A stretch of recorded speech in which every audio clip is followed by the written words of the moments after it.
wants equality would actually support this amendment. Alzheimer's UK say they are utterly disappointed. A Luton Council bus driver who left a pensioner on her vehicle overnight has been cleared of neglect. 88-year-old Joan Cook was trapped on the bus for 14 hours last May. On Friday, the driver, Susan McLaughlin, told Luton Crown Court she'd been distracted. Research commissioned by the National Association of Head Teachers suggests many parents want schools to teach children about the potential dangers of online pornography. Of the 1,000 parents questioned, 4 in 10 believed it should form part of the curriculum for children as young as 5. Here's our education correspondent, Luke Walton. Of those questioned, most thought teachers and parents should work together to alert children to the risks of online pornography. But 51% thought lessons should wait until children reach their teens, while 42% said it should be whenever they first use the internet, even if that's as young as 5. The National Association of Head Teachers is worried that access to explicit material is having an impact on pupils' self-image and view of relationships.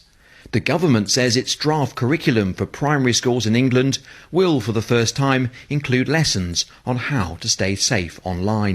2 cities in China are set to be based on the design of Milton Keynes. The plan is to replicate the famous MK grid system, which is popular in China because it replicates feng shui.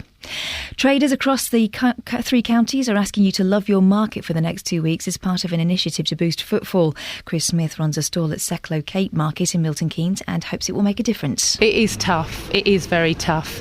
I can stand here for hours and not see a customer, so it is very tough. But if we can stay strong and hold firm, hopefully it's got to turn. It can't stay like this forever. In sport, Arsenal will play the Champions League next season after beating Newcastle 1-0 at St James's Park. Laurent Koscielny scored the winning goal shortly after half-time. The weather, cloudy to start but brighter later with a chance of a shower and a top temperature of 18 degrees Celsius, that's 64 Fahrenheit. Get the latest news and sport online at bbc.co.uk/3counties. You went for an interesting pronunciation. Feng shui. You went for the feng. I thought it was feng shui. Is it not feng? Feng shui? It's just tidying up, isn't it? Well, it is, isn't it? If you put your mirror here and your shoes here, then you'll have 3 children and a pot of gold. Clear the clutter.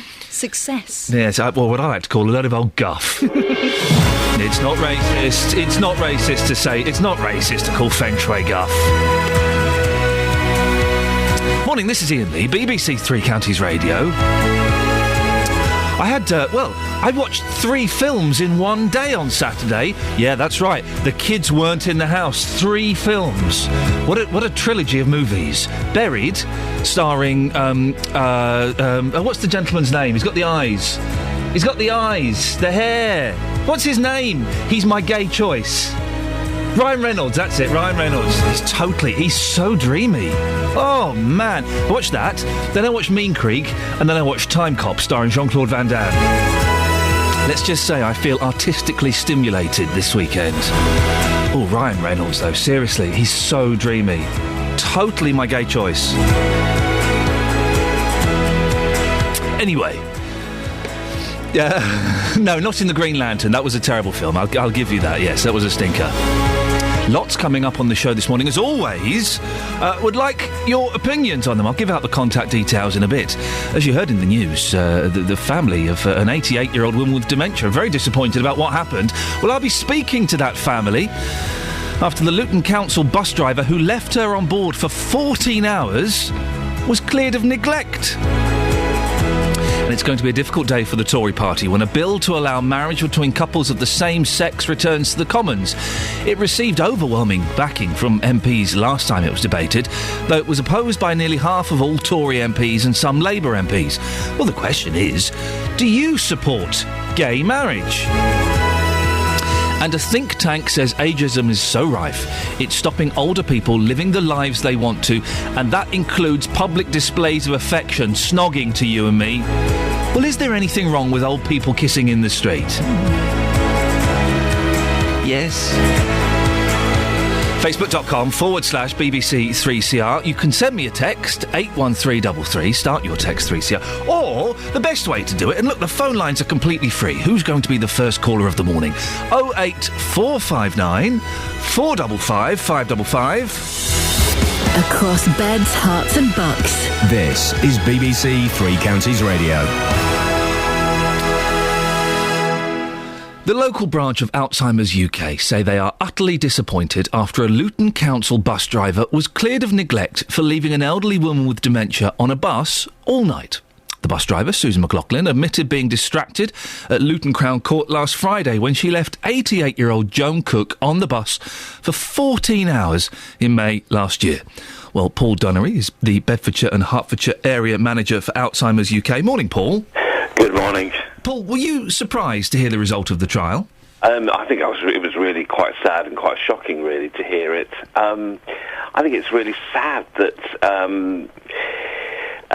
somebody can be left overnight on a bus.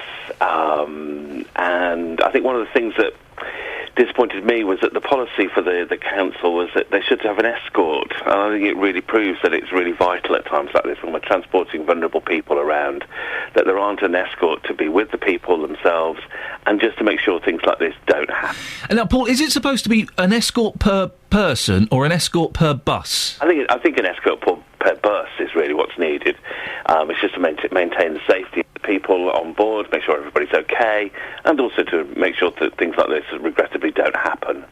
I also think it's just really sad that I think if this would have been a child that had been left overnight, it would have been a very different story. I think this is indicative of just sort of the way we feel about vulnerable older people with dementia. Do we know what Joan Cook did while she's on the bus? Did she just sit there politely waiting for someone to come and help? Did she fall asleep? What happened? I'm not sure of exactly the story.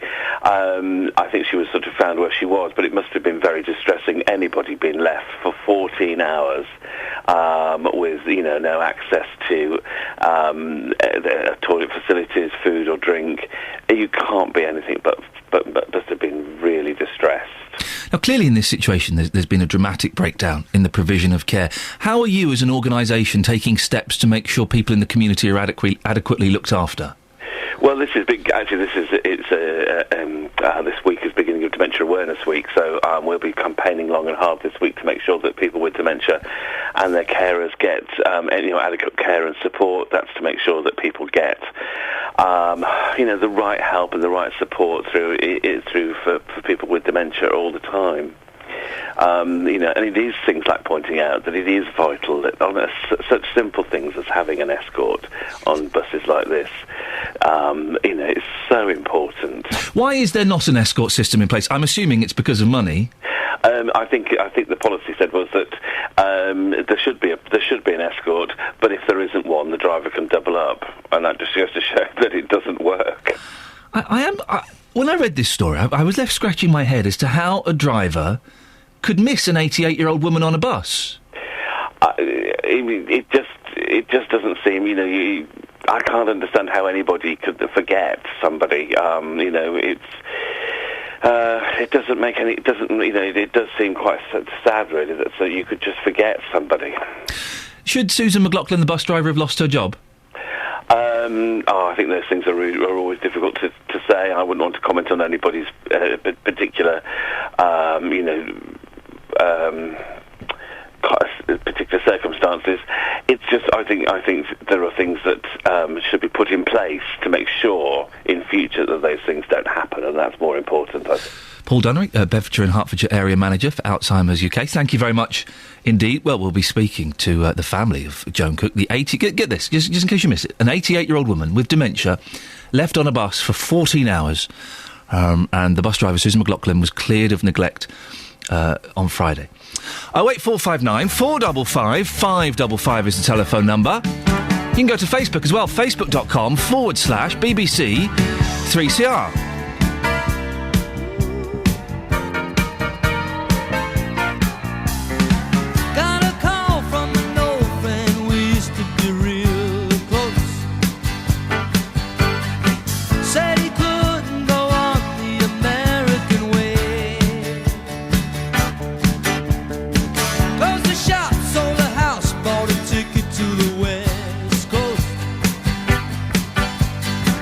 Now he gives them a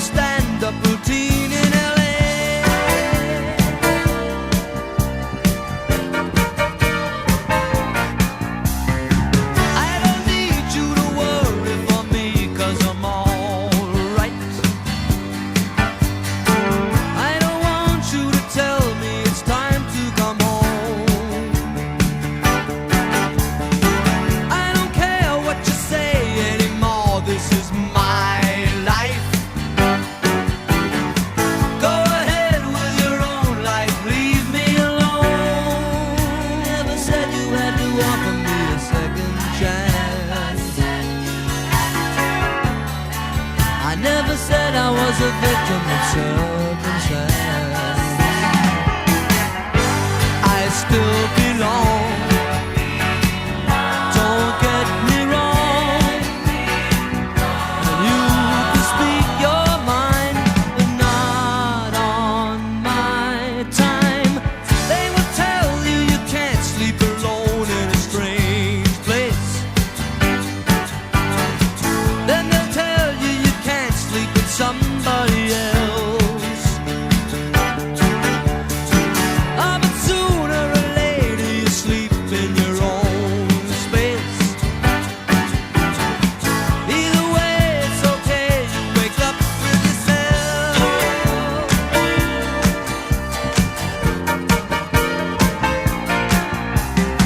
I don't need you to worry for me, 'cause I'm alright. I don't want you to tell me it's time to come home. I don't care what you say anymore, this is my life. Go ahead with your own life, leave me alone. I never said you had to offer me a second chance. I never said I was a victim of circumstance. I still belong. Don't get me wrong. You can speak your mind, but not on my time. I don't care what you say anymore. Well, Julie Morris-Smith on Facebook had never heard of Ryan Reynolds. Oh, he's good. He's a good actor. He is a good actor. Right, let's get that straight. He's an excellent actor. He's so dreamy. So it's the eyes. He's got these amazing eyes. The eyes are a little bit close together, yes, I'll give you that. But it's that imperfection. I do hope my wife isn't listening. She's heard this before. For a long time, my gay choice was Duncan Bannatyne. Yeah, I know. No, I know. A multimillionaire older man. Ooh. You would. No, it's Ryan Reynolds. And Julie Morris-Smith on Facebook says, Iain, your gay choice, Ryan Reynolds, I'm off to check him out. 2 minutes later, I found him, thud. I believe that's her falling to the floor because he is, indeed, so dreamy. You can go to the Facebook page and talk nonsense like that, or you can talk about some of the other things we're discussing, including, do you mind seeing old people kissing in the street? Let me put my cards on the table. I don't like anybody kissing in the street. It turns my stomach. Go and get a room or don't even do it at all. Old people kissing in the street? I know we have one or two slightly more mature listeners to this show, and it's always nice to have you, dear. But kissing in the street? I don't know. Amanda says, I don't like to see anyone, regardless of age, having a full-blown kiss in the street. Personally, I think it should be an intimate, personal thing. But a peck on a cheek, holding hands is lovely. And when I see old people, it melts my heart and makes me think, hope me and my husband are still as in love at that age. And Julie says, I think full-on snogging is unnecessary, no matter how old you are. But cuddles, little kisses, and lesser public displays of affection and love is just wonderful. And to see older people in love is encouraging for us all. 08459 455 555. Yes, I also like seeing grumpy old couples that obviously, they've been together 60 years. There's no point in getting divorced. But they just resent each other. So it's like, Edith, will you stop doing that, for goodness sakes? I will not stop doing that. When? Will you shut up? That kind of thing is what I like. Travel news for beds, cards and bugs. BBC Three Counties Radio. Good morning. Things looking pretty good on the road so far this Monday morning. Bright and clear, and most of the major routes across the three counties pretty empty. We've got no delays yet on the M1, A1M, M25 or M40. Roadworks still ongoing in Amersham though. They've got temporary traffic lights up along the London Road West, the 8355 at the junction with Station Road. If you're driving through Prestwood, expect some temporary lights on the High Street, electricity work going on near Nairdwood Lane, and we've got work as well in Berkhamsted Kings Road, roadworks near to Ashlands Road. On the trains, it's a good start as well. At the minute, we've got no problems or delays. Adam Glynn, BBC Three Counties Radio. Thank you, Adam. We'll have more from him in 15 minutes, but right now it's 6:16. It's Monday, the 20th of May. I'm Iain Lee, and these are your headlines on BBC Three Counties Radio. A 57-year-old man has been arrested on suspicion of murder following a fire in Milton Keynes last night. The bill to allow same-sex marriage in England and Wales will be debated by MPs again today and threatens to reignite divisions in the Conservative Party. In sport, Arsenal will play in the Champions League next season after beating Newcastle 1-0 at St James's Park. The weather today for Beds, Herts and Bucks, cloudy to start, brighter later with the chance of a shower and a top temperature of 18 degrees. Coming up, 2 cities in China are set to have a makeover to look like Milton Keynes. We'll find out more before 6:30. BBC Three Counties Radio.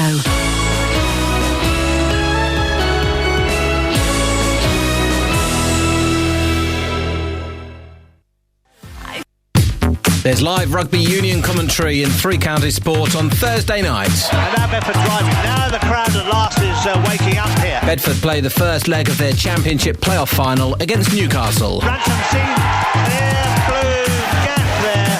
The sea just opened up for Ben Ransom. Follow the Blues at Goldington Road. Three Counties Sport, Thursday night from 7 on BBC Three Counties Radio. Well, did you watch the Eurovision Song Contest at the weekend? I watched more than I was expecting to watch. I saw I saw the first 8 songs, I think. Well, this is the song that won.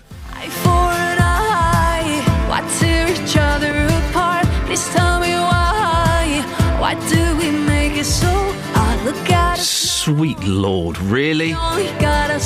Well, it thrashed Bonnie Tyler, who came, I think, 19th out of 23rd. That was Denmark. The favourite before the event even began, Emily de Forest, said she was delighted her song, Only Teardrops, had attracted so many votes. Well, we've got our very own Eurovision expert and songwriter. He was on the show on Friday. He's back this morning. It's Raymond Marks from Buckinghamshire. Morning, Raymond. Morning, is that Iain? Yes, it is. Hello. Hello. You're live on BBC Three Counties Radio. Okay, hello, everybody. Hello. I hope you had a good show. Yes, well, did you enjoy the Eurovision at the weekend? Yes, I thought it was a great show, and congratulations to Emily. I think she did a great job. Did Denmark deserve to win, Raymond? Well, I would say so, yes. Why? What was so special about their song? Well, it seemed to have it got looking at the voting structure, it got a hell of a lot of votes, and well, this is the would thing. make it win. Bonnie Tyler, I think, did perform very well, but not being on the left-hand side, i.e. in the first 13, is something that is probably less desirable. Why did she do so badly, Raymond? Well, it's difficult to offer a reason. Well, one thing I'd like to say to you is we had a party at home, and we did actually use the official voting system. Yes. And it's actually quite difficult. You have to listen to all 26 songs. Yes. Then you have to decide the top 10 within those. Yes. Then you decide the top 3 that you're going to give 12, 10 and 8 votes to. Sounds like a fun party. And to be honest, you're in a situation where you could hardly remember what right. went on. Why didn't there was one song where it was about a wedding, Ding Dong, and then the girl kissed another girl at the end? Yes. That got. One of the things I'd like to do is I've been doing a bit of research on how they actually do the voting. Yes. And there's a bit of an odd and I believe slightly, more than slightly unfair system. Oh. Half the votes come from a jury who sit and watch them at the second rehearsal. Yes. So there's no audience reaction. Ah. There's arguably a rehearsal is an unfinished product. Yes. And yet that accounts for half the votes. So it's like watching a football match where the day before the jury were watching it without any audience. So, do you think... Two final questions, Raymond. Do you think the right song won? Yes. Would your song have done better than Bonnie Langford's song? Bonnie Tyler? Bonnie Tyler. Well, I tell you, it's slightly difficult to predict because the big shock to me was that Ireland didn't come anywhere. It came bottom, and it was a good song, well presented, seemed to get great audience reaction, but it came 26th with only 5 points in total. Maybe they were Maybe Ireland were doing that tactically because they can't afford to host the Eurovision Song Contest anymore. Yeah. Well, I've got some couple of ideas for the future. Okay. One of which is how to do a song that might have a very good chance of winning, but also maybe this voting system he's looking at, and also maybe some method of rewarding the winner rather than penalising them with huge bills. OK, Raymond, listen, I really appreciate you watching that for us and taking part. Thank you very much. That's Raymond Marks. He's a local songwriter. He's very, very talented, and he's got next year's winning Eurovision song, I'm sure of it. On the other side of the street I knew stood a girl that looked like you. I guess that's deja vu, but I thought this can't be true, 'cause you moved to West LA or New York or Santa Fe or wherever to get away from me. Oh, but that one night was more than just right. I didn't leave you 'cause I was all through. Oh, I was overwhelmed and frankly scared as hell because I really fell for you. Oh, I swear to you, I'll be there for you. This is not a drive-by. Just a shy guy looking for a two-fly. Hefty thing to hold my love. When you move me, everything is groovy. They don't like it, sue me the way you do me. Oh, I swear to you, I'll be there for you. This is not a drive-by. On the upside to a downward spiral, my love for you went viral, and I loved you every mile you drove away. But now here you are again, so let's skip to how you've been and get down to the more than friends at last. Oh, but that one night is still the highlight. I didn't need you until I came to, and I was overwhelmed and frankly scared as hell because I really fell for you. Oh, I swear to you, I'll be there for you. This is not a drive-by. Just a shy guy looking for a two-fly. Hefty thing to hold my love. When you move me, everything is groovy. They don't like it, sue me the way you do me. Oh, I swear to you, I'll be there for you. This is not a drive-by. Please believe that when I leave, there's nothing up my sleeve but love for you and a little time to get my head together too. On the other side of the street I knew stood a girl that looked like you. I guess that's deja vu, but I thought this can't be true, 'cause oh, I swear to you, I'll be there for you. This is not a drive-by. Morning, this is Iain Lee, BBC Three Counties Radio. Is it okay for older people to snog in the street? There's a question to start your Monday morning. 08459 455 555. Someone on Facebook has said, well, Iain, you're 40. You are old. Hold your horses, I'm still 39. Got another 3 weeks of that. Yeah, another 3 weeks of being 39. So just everybody calm down. I'm still comparative. I'm in my late 30s. Now, 2 cities in China are set to have a makeover to look like our very own Milton Keynes. The plan is to replicate the famous MK grid system. But will the Chinese like all those roundabouts? I don't know what the Chinese attitude towards roundabout is. Well, we can find out because Chris Losley is an international trade advisor for government export body UK Trade and Investment and joins me now. Morning, Chris. Good morning, Ian. Chris, you've been dealing with this project. Tell me more about it. Yes, well, obviously with the enormous growth in China and the enormous growth of its urban population, and they've had to look really carefully at how they plan their cities. Some of the cities haven't been planned, they've just sprawled. So when Wei Yang was invited to go over there... Who's Wei Yang? Oh, sorry, she is the lady who has, from Milton Keynes, who has won a major contract over there. OK, lovely. Yes, we may be speaking to her a little bit later on, yes. Yeah. And obviously she has a lot of expertise in the Garden City, in cities such as Milton Keynes, and I think they certainly need that expertise in China. They recognise the expertise, and they've even invited her to join a ministry there to help them plan their cities. Why Milton Keynes, Chris? What's so special about Milton Keynes that the Chinese want? Well, from my experience of dealing with Chinese, and you've got quite a little cluster of Chinese businesses in Milton Keynes, and I've asked them that question. They have said to me, it's the feng shui of Milton Keynes that is so attractive.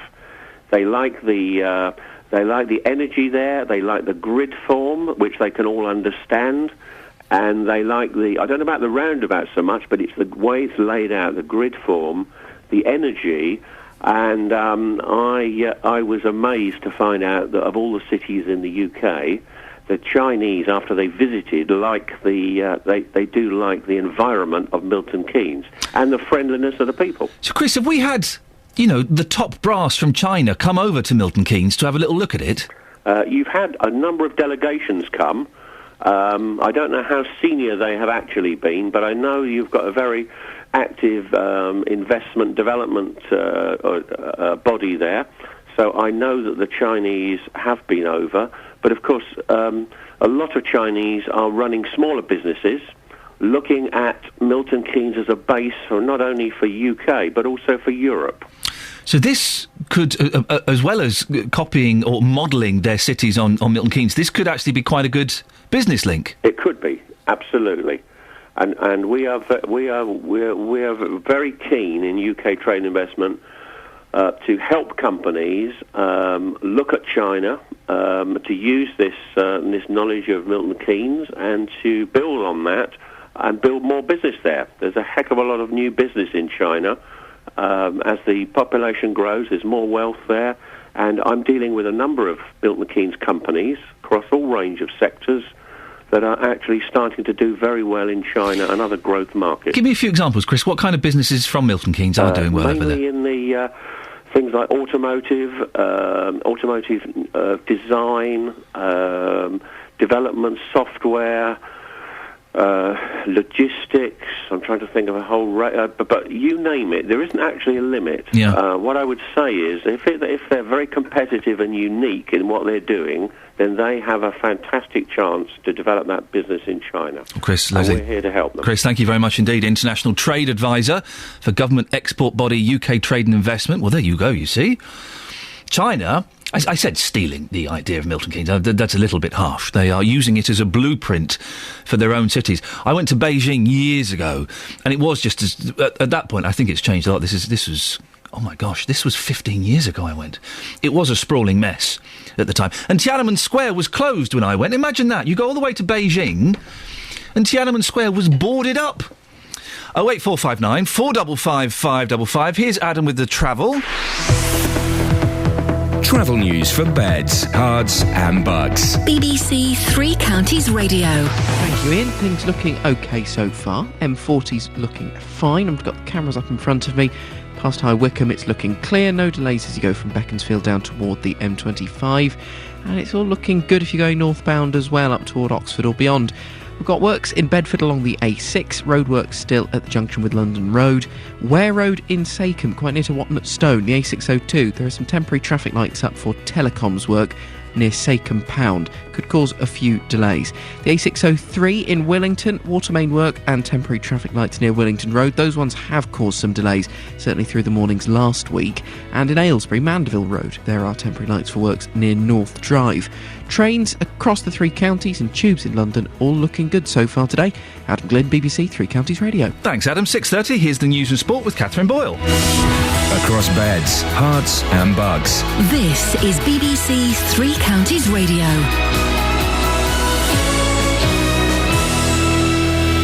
Good morning. The headlines: a 57-year-old man's been arrested on suspicion of murder following a fire in Milton Keynes last night.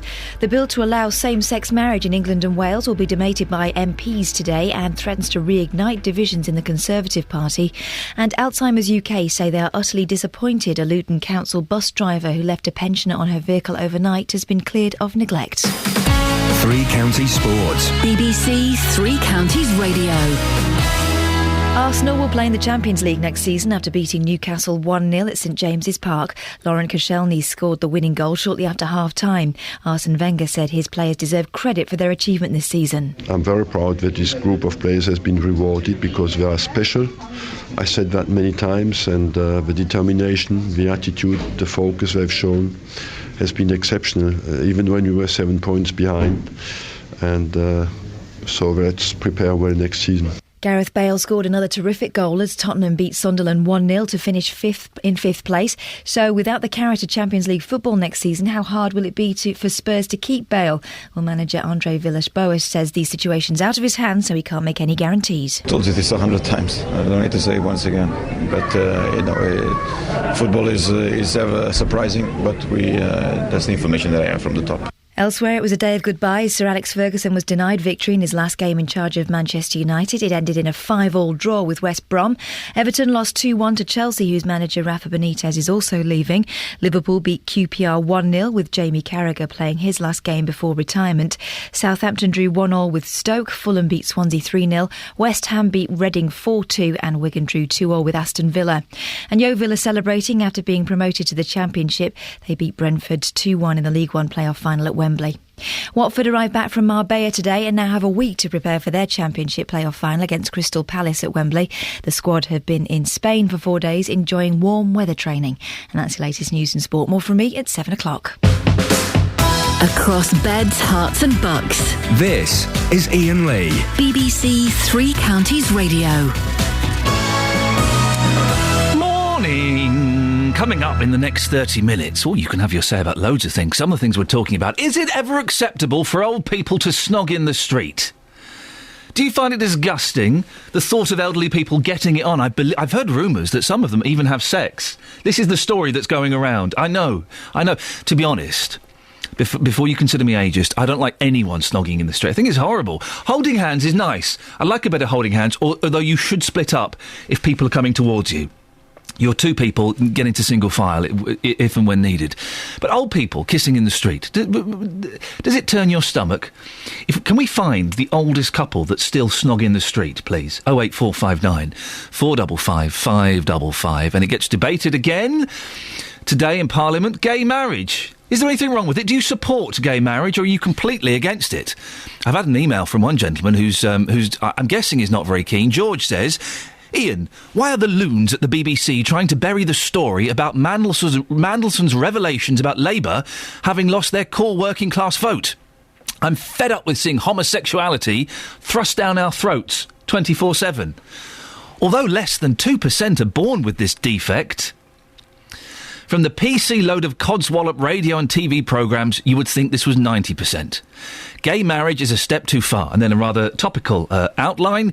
Get a grip, you swivel-eyed lefty BBC loonies. So, that's George voting, I think, against gay marriage. What do you think? 08459 455 555. Now, markets. Would you fancy having a market stall? People are being encouraged to do exactly that in the hope it will create around 3,000 new jobs. Markets in the three counties are taking part in an initiative to promote stall holding, and last year's Love Your Local Market encouraged 2,000 people to try their hand at trading nationally, with 10% of them still in business. Well, we sent our reporter, Ewan Duncan, to the Milton Keynes market at Secklow Gate, and he tried his hand at selling fruit and vegetables at Martin Wattsize's stall. This I can't wait to hear. Any bowl a pound, pound a bowl. Any bowl a pound, 2 strawberry a pound. Well, now it's my turn to do some selling. Any bowl a pound, fresh fruit, come and get it. Any bowl a pound. And we've got some business already, I'm pleased to say. That'll be £1, please. Yeah, they're all a pound. All bowls are a pound, darling. No, I don't want one. Okay, cheers, thank you. Any bowl a pound. I'll have one of them. And one of them. Okay, cheers. £3, darling, please. What are you doing? You scared them off? Any bowl a pound, pound a bowl. 2 strawberry a pound. That'll be £1, please. Thank you very much. I'll make it straight in it. And we've got our sale. I was going to ask you, Martin, is this an average Friday? No, it's very quiet today. It's usually quite steady. On a Friday it's steady, but today, I don't know, it seems a bit quiet. Why do you feel that is? I don't know, I think it's the cold weather. It's not good at the minute, so we just hope for a bit better sunshine and then we can sell a bit more stuff. And promote your local market fortnight, is that a good idea? Yeah, it's a very good idea. It's a good market. Milton Keynes is good variety on the market, so it's good for everybody. It is a good market, friendly market, and there's lots of variety. Any bowl a pound, 2 strawberry a pound. Any bowl a pound. Are there local strawberries? Or? Not yet, though. Not yet. No. We need good weather. That's what I just say to this chap. We need good weather. Lots of sunshine, then we'll have his own strawberries. $2.20, darling. Okay. Yeah, I'm serious. Told you might be crying. Maybe I'm going to give a thinner one then. Okay, you want a thinner one. You want this? Yeah. Very sweet. I've got new season, you see. Okay. Yeah, no, I've got $2.20. I thought I only had £2. Okay, no problem. Thank you. Yeah, it'll get cheaper when more comes in. Okay. 2 pennies of strawberry for a pound, come on. 2 strawberry, £1. Piggy roast strawberry, come on. Yeah, 2 strawberry a pound. Any bowl a pound. So just putting some tomatoes in a bag. Lovely, thanks. So just sold some spinach, some tomatoes and some strawberries. But it's not easy, this game. You've got to bag it as well. Any bowl a pound. 2 strawberry a pound. Just selling some raspberries, 2 punnets. Any bowl a pound, 2 strawberry a pound. And a bowl of plums as well. And what's in season, Martin? What's the best option at the moment? Peaches and nectarines are just starting to come in. There's plenty of strawberries, tomatoes. There's lots of varieties all starting to come in. So usually June's a good time for a lot of soft fruit. So we're hoping to have a good run of cherries and everything. Watermelon. And that gives you more variety to sell at this time of year? Yeah. When it gets a bit warmer, people like to eat the softer fruit. So we do sell a lot more. So there's good variety. Lots of countries do different sorts of fruit now, so it's good. Well, that was Iain Duncan successfully selling strawberries, and that's something I never thought I'd hear. We can talk now to Danny Wadmore, who chairs Amersham and Chesham Market Cooperative. Morning, Danny. What did you think of Iain there? Do you think he's got a future in the markets when this all goes wrong? Morning. No, I'm not too sure about that. He didn't seem very enthusiastic, did he? There. Yeah. Any bowl a pound. Yeah. It was all that sort of stuff. Trust me, that wasn't being enthusiastic. I thought he had a cracking go at it. But bless him. Well done, Iain. Excellent stuff. Are markets struggling at the moment, Danny? Yes, definitely, without doubt. I think they are. I think the weather's very important, like the man said on the fruit stall. I think we've had really poor weather the last 12 months, and it does need to break a little bit to give people a chance to get out there, and have a go and try and take some money, Are markets a little bit old-fashioned? Because we can get everything we want in a Tesco's or in a Sainsbury's or online. Do people need markets anymore? I think they do, I think what you said about Tesco's, I think there's too much of that going on. You go to one big place, you park there, you shop there, you don't go anywhere else. People feel that there's no communication going on with the customers anymore, On a market, you can go there, you can talk, you can have a bit of fun, it's a relaxed atmosphere. Customers like to have a bit of fun, If they're enjoying it, they're having a good atmosphere when they're walking around and shopping, they spend money. The Love Your Local Market initiative, is it helping at all? Like you said earlier, it's a national campaign, started up following Mary Portis's review of the Britain's high streets, trying to promote the high streets, It is what it says. Come out, support your local town, support your local market and your town. I chair Chesham and Amersham markets on a Tuesday and a Wednesday. I've actually traded there for 30 years. And what we're doing at our markets, on this campaign, we're going to give out £1,000 in £5 free vouchers. This Tuesday on the 21st at Amersham and Wednesday on the 22nd at Chesham. We want people to come out and support our local high streets, Part of the Love Your Local Market initiative is to try and get more people to set up market stalls. Do you need more market traders? 100%. We need traders, definitely, 100%. Why is that? I'm guessing more people are giving up and markets are shrinking. Oh, well, I don't know about other markets. The markets we run, actually, because we're a cooperative-run market. It's not a privately run market where it's tendered out. So the market is run by the market traders. So we have all different niche markets, stalls selling their own stuff. So we've got no one doubling up on any lines. And our markets have actually grown by about 30%. And we do need markets in the town. A busy town, if you've got a busy market in any town, you'll have a busy high street. Danny, best of luck with it. I appreciate your time this morning. Danny Wadmore, chairs Amersham and Chesham Market Cooperative. Well, here's a question. When did you last go to the market and what did you buy? 08459 455 555. What was the last thing you bought at your local market? Touch me in the morning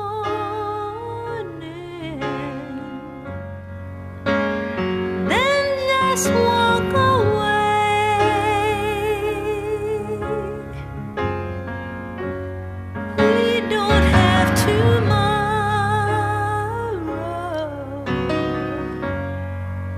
but we had yesterday.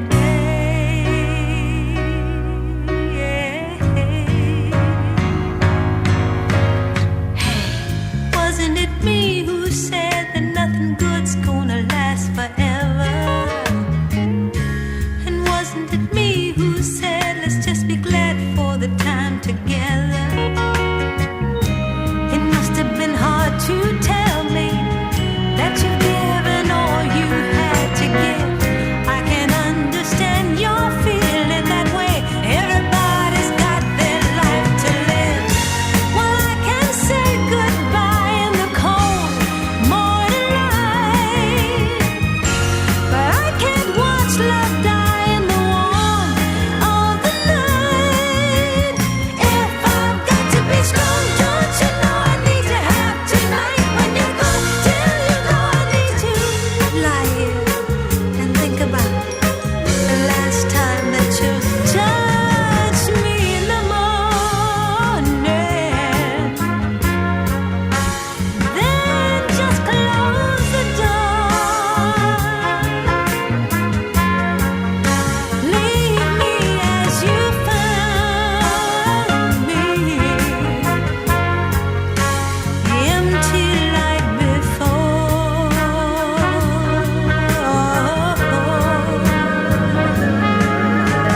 Hey, wasn't it yesterday we used to laugh at the wind behind us?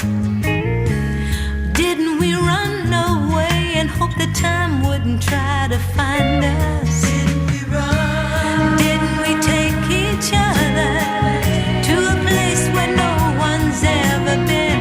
Yeah, I really need you near me tonight, 'cause you'll never take me there again. Let me watch you go with the sun in my eyes. We've seen how love can grow, now we'll see how it dies. If I've got to be strong, don't you know I need to have tonight? When you go till you go, I need to hold you until the time your hands reach out and touch me in the morning, and we could feel one another. Then just walk away with a dream to hold, and we could take what the world. We don't have tomorrow. There's no tomorrow here. There's only love and the time. So- But we had yesterday. Yesterday's gone. Ooh, I say, I do have my headphones very loud. That's what that feedback was. Or it's also known as the Larsen effect. Yes, I know, that's the much more scientific name for feedback, the Larsen effect, named after a Swedish scientist who discovered it. I know, isn't that? There's a little bit of science, and quite dull science, but science nonetheless. So, old people kissing in the street, is it ever acceptable? 08459 455 555. If it turns your stomach, I'd like to hear from you, and know why. If you think it's sweet and romantic, give me a call. But if you're an old couple that does it, that actually has full-on snogs in the street, could you give me a call? Let's find the oldest couple this morning that kisses in the street. 08459 455 555. Travel news for beds, cards and bugs. BBC Three Counties Radio.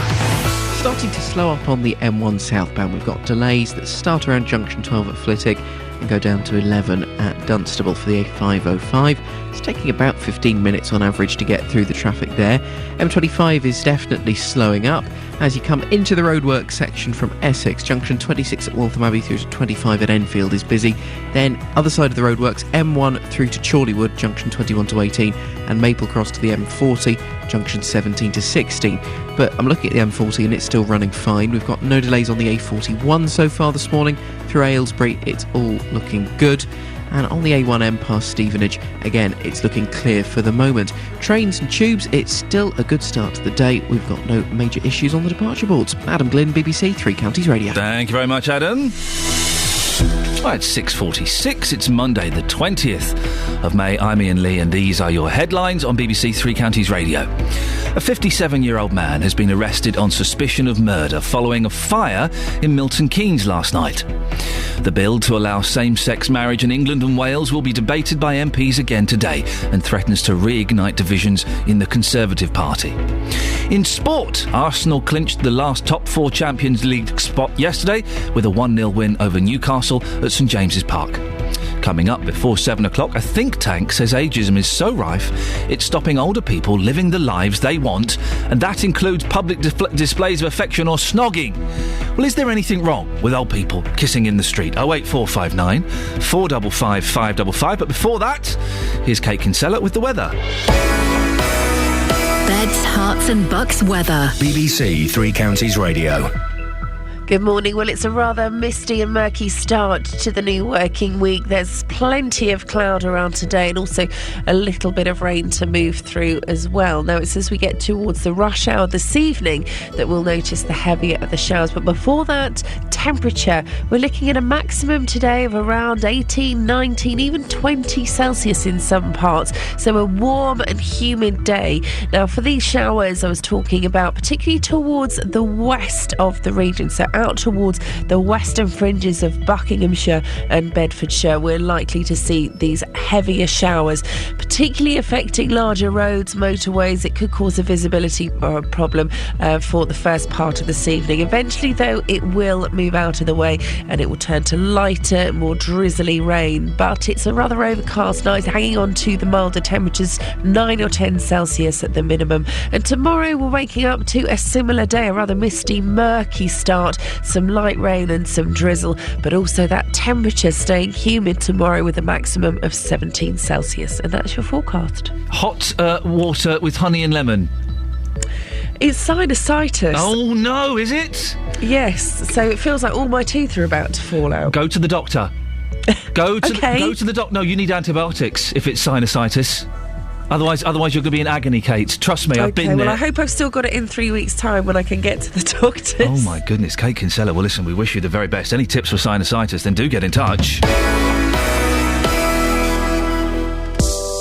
Tackling your consumer problems. Sylvie wasn't happy with the quality of her telephone line. Kate's having problems with her leaky garage roof. The JVS Show. 5 times they've not turned up for the appointment. I've still got the leak, which is obviously getting worse. Fighting for your rights. I went to speak to your telephone company and I said, look, what on earth is going on? The JVS Show. Have they managed to fix the problem with the internet? Yeah, it's fantastic. Absolutely wonderful. Really, it would not have happened without your intervention. If you have a consumer problem, we can do the same for you. It took one phone call from yourselves, whereas I've been trying for over 6 months. The JVS Show. Weekday mornings from 9 on BBC Three Counties Radio. Seriously, if she's got sinusitis, we won't be hearing from her for much long. It's the worst. It's agony. Antibiotics every time. I know you're supposed to be careful with the antibiotics. I don't care. Give them to me. Now, tensions within the Conservative Party will be reignited today when a bill to allow marriage between couples of the same sex returns to the Commons. It received overwhelming backing from MPs last time it was debated, though it was opposed by nearly half of all Tory MPs and some Labour MPs. Well, off the back of this unrest, or perhaps it was just good timing, the UKIP leader, Nigel Farage, has taken out a full-page ad in the Daily Telegraph today trying to convince Conservative supporters to vote for his party instead. We'll be talking about this in a little bit more detail later on. But I'm asking you, dear listener, do you support gay marriage? You can get in touch now if you want, 08459 455 555, or you can text 81333, start your text 3CR. Now, what do you do when you see an older couple kissing? It would appear that some people aren't very keen on it. Some people don't like seeing older people kiss, whatever noise they make, which is why a think tank has come out and says it wants to tackle ageism. Experts have created a report called Sex, Skydiving and Tattoos. It says that ageism is stopping older people from living the lives they might want to, and that includes being comfortable enough to have personal displays of affection, PDAs, snogging. Well, Elaine Jenkins, a couples counsellor from Luton, joins us now. Morning, Elaine. Good morning, Ian. Now, in your professional opinion, is it a good or bad thing for PDAs by older people? PDAs by older people, I like that term. I think public display of affection is a wonderful thing at any age, and I think, we're exposed to so much, so many images these days of war, destruction and, fighting. I think to actually watch anybody in public, or not watch, I don't mean as a voyeur. Yeah, but, Elaine, you weirdo. To see anybody, particularly older people, if that is how they're feeling, if they're feeling discriminated against because of their age, I think that's very sad. And I think that people that, look at people like that and judge them and discriminate, I think they need to have a look at themselves, Iain, and find out, why am I doing that? Why am I looking and judging the way that I am, rather than appreciating older people for enjoying their life? No, it's interesting you say that, because I was just about to say I find all public displays of affection rather unpleasant. What does that say about me? Well, maybe you need to have a look inside, Iain, and find out why that is. Maybe we've become so used to not seeing, you think of the happy hormones that are released, when people are displaying, affectionate ways towards each other. Yeah. The human touch, the kindness, that, the happiness that comes from all of that. So what is that? What is in that people need to be, what people don't like to see? I think we need to look more. Why are we offended? I think we have to look at that. Elaine, is it a British thing? I bet on the continent they're rustling away at every opportunity, aren't they? Absolutely. I think you've hit the nail on the head, Iain. And as a culture, we find public displays of affection, offensive for some reason. And, you go to France, you go over to Spain, they're holding hands. At any age, you go to Spain, you've got older couples walking along the promenade, holding hands, having a hug. And it's absolutely lovely. And when you're in that atmosphere as well, Iain, it feels good. It feels nice, But if you're in an atmosphere where nobody's, there's no displays of affection, everybody's just walking up and down past each other, no eye contact either. I think it's that's what creates societies. Why do you think? I mean, listen, I'm against all PDAs, but why do you think that a lot of British society are against old people in particular kissing and embracing and holding hands in the street? Well, I think, again, it brings into question the discrimination within our society. Why is that? Why do people have to discriminate against older people? I mean, I'm in my 40s, Iain, I actually don't feel it, I don't feel the discrimination, but then there's other people, for whatever reason, they feel old, and I think that, again, has to be looked at. Why do people feel old? Is it because they're being made to feel that way, or they're feeling it themselves? It's about getting a grip of life, I think, and enjoying it. Elaine, I don't know your personal situation. I don't know if you have a partner, but when was the last time you stopped in the street and grabbed the person next to you and gave them a good old snog with tongues and everything? Now, you have to define the line there. I think if it was a good old snog with tongues and everything, I think that would turn a few eyes. But can't say I've actually done that myself, Iain, for quite a long time. Why not, Elaine? No, you're celebrating PDAs, and yet you've not done it for a while. Well, maybe I'll go out and do it today, yeah? And you might see me on TV later on. Photo or it didn't happen, Elaine. Thanks very much for your time. That's Elaine Jenkins, a couples counsellor from Luton. Well, what do you think? If you're an old couple, can we find the oldest couple that have snogged in the street? 08459 455 555. Does it turn your stomach when you see people doing it? Do you think, oh, for goodness sakes, you're old, put it away, we don't want to see that. Have a bit of respect, Grandma. 08459 455 555 or facebook.com/BBC 3CR. Hold on to me as we go, as we roll down this unfamiliar road. And although this wave is stringing us along, just know you're not alone, 'cause I'm gonna make this place your home. Settle down, it'll all be clear. Don't pay no mind to the demons, they fill you with fear. The trouble it might drag you down. You get lost, you can always be found. Just know you're not alone.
wanna make this place your home.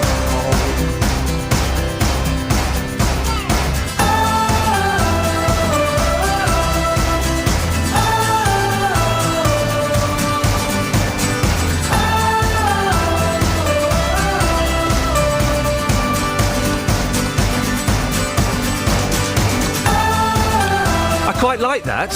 And his name is Philip Phillips, and I've just Googled him. He's actually called Philip Phillips, right?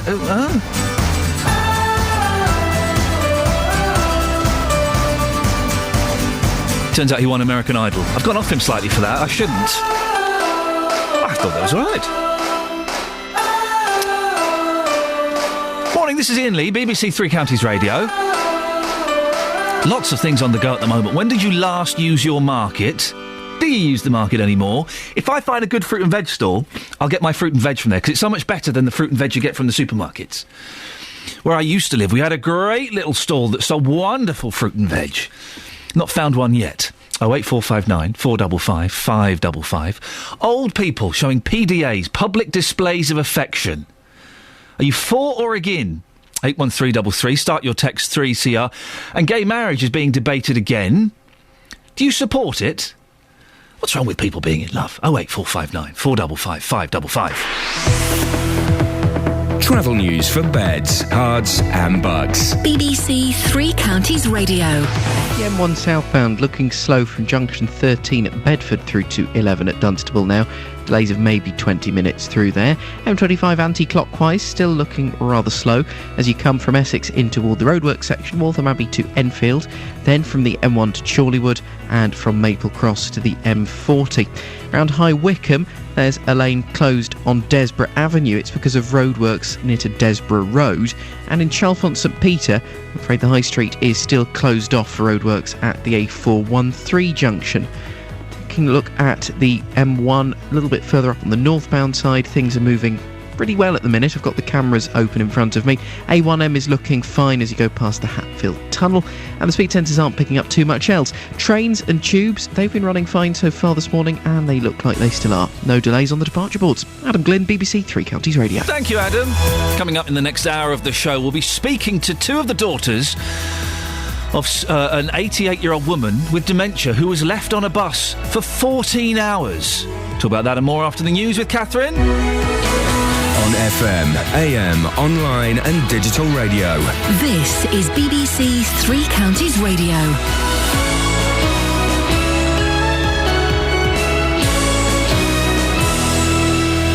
Good morning, it's 7 o'clock. The headline: suspected murder in Milton Keynes, gay marriage debate threatens Tory unity, and Alzheimer's charity disappointed by Luton bus case results. BBC Three Counties Radio. A 57-year-old man's been arrested on suspicion of murder following a fire in Milton Keynes last night. Police were called to St Ledger Court in Great Linford shortly before 8 p.m. The home's occupant was found dead. Neighbouring properties were evacuated and a police cordon will remain in place while investigators examine the scene. Tensions within the Conservative Party will be reignited today when a bill to allow marriage between couples of the same sex returns to the Commons. It received overwhelming backing from MPs last time it was debated, though it was opposed by nearly half of all Tory MPs and some Labour MPs. From Westminster, here's Vicky Young. David Cameron has publicly backed same-sex marriage for years, but it's put him on a collision course with many in his party. Some have accused him of treating ordinary members with contempt by ignoring their reservations about gay marriage. Today, Conservative MPs opposed to the bill will try to pass an amendment extending civil partnerships to heterosexual couples. They argue that everyone should have the same choices. But government sources have suggested that this would delay the bill by years and would be expensive for the taxpayer, as millions could gain new pension rights. Alzheimer's UK have expressed disappointment after the Luton Council bus driver who left a pensioner on her vehicle overnight was cleared at the Crown Court. On Friday, Susan McLaughlin said she'd been distracted when she left Joan Cook on board last May. The 88-year-old was left there for 14 hours. Paul Dunnery from the Beds and Hearts branch of Alzheimer's UK says that's just not good enough. I think if this had been a child that had been left overnight, it would have been a very different story. I think this is indicative of just sort of the way we feel about vulnerable older people with dementia. Research commissioned by the National Association of Head Teachers suggests that more than half of parents are either worried or very worried about their children seeing explicit, violent or sexual material online. Some of the 1,000 parents questioned wanted schools to teach children as young as 5 about the dangers of pornography on the internet. 2 cities in China are set to be based on the design of Milton Keynes. International trade advisor Chris Loseley told us the grid road system is key to its appeal. They have said to me it's the feng shui of Milton Keynes that is so attractive.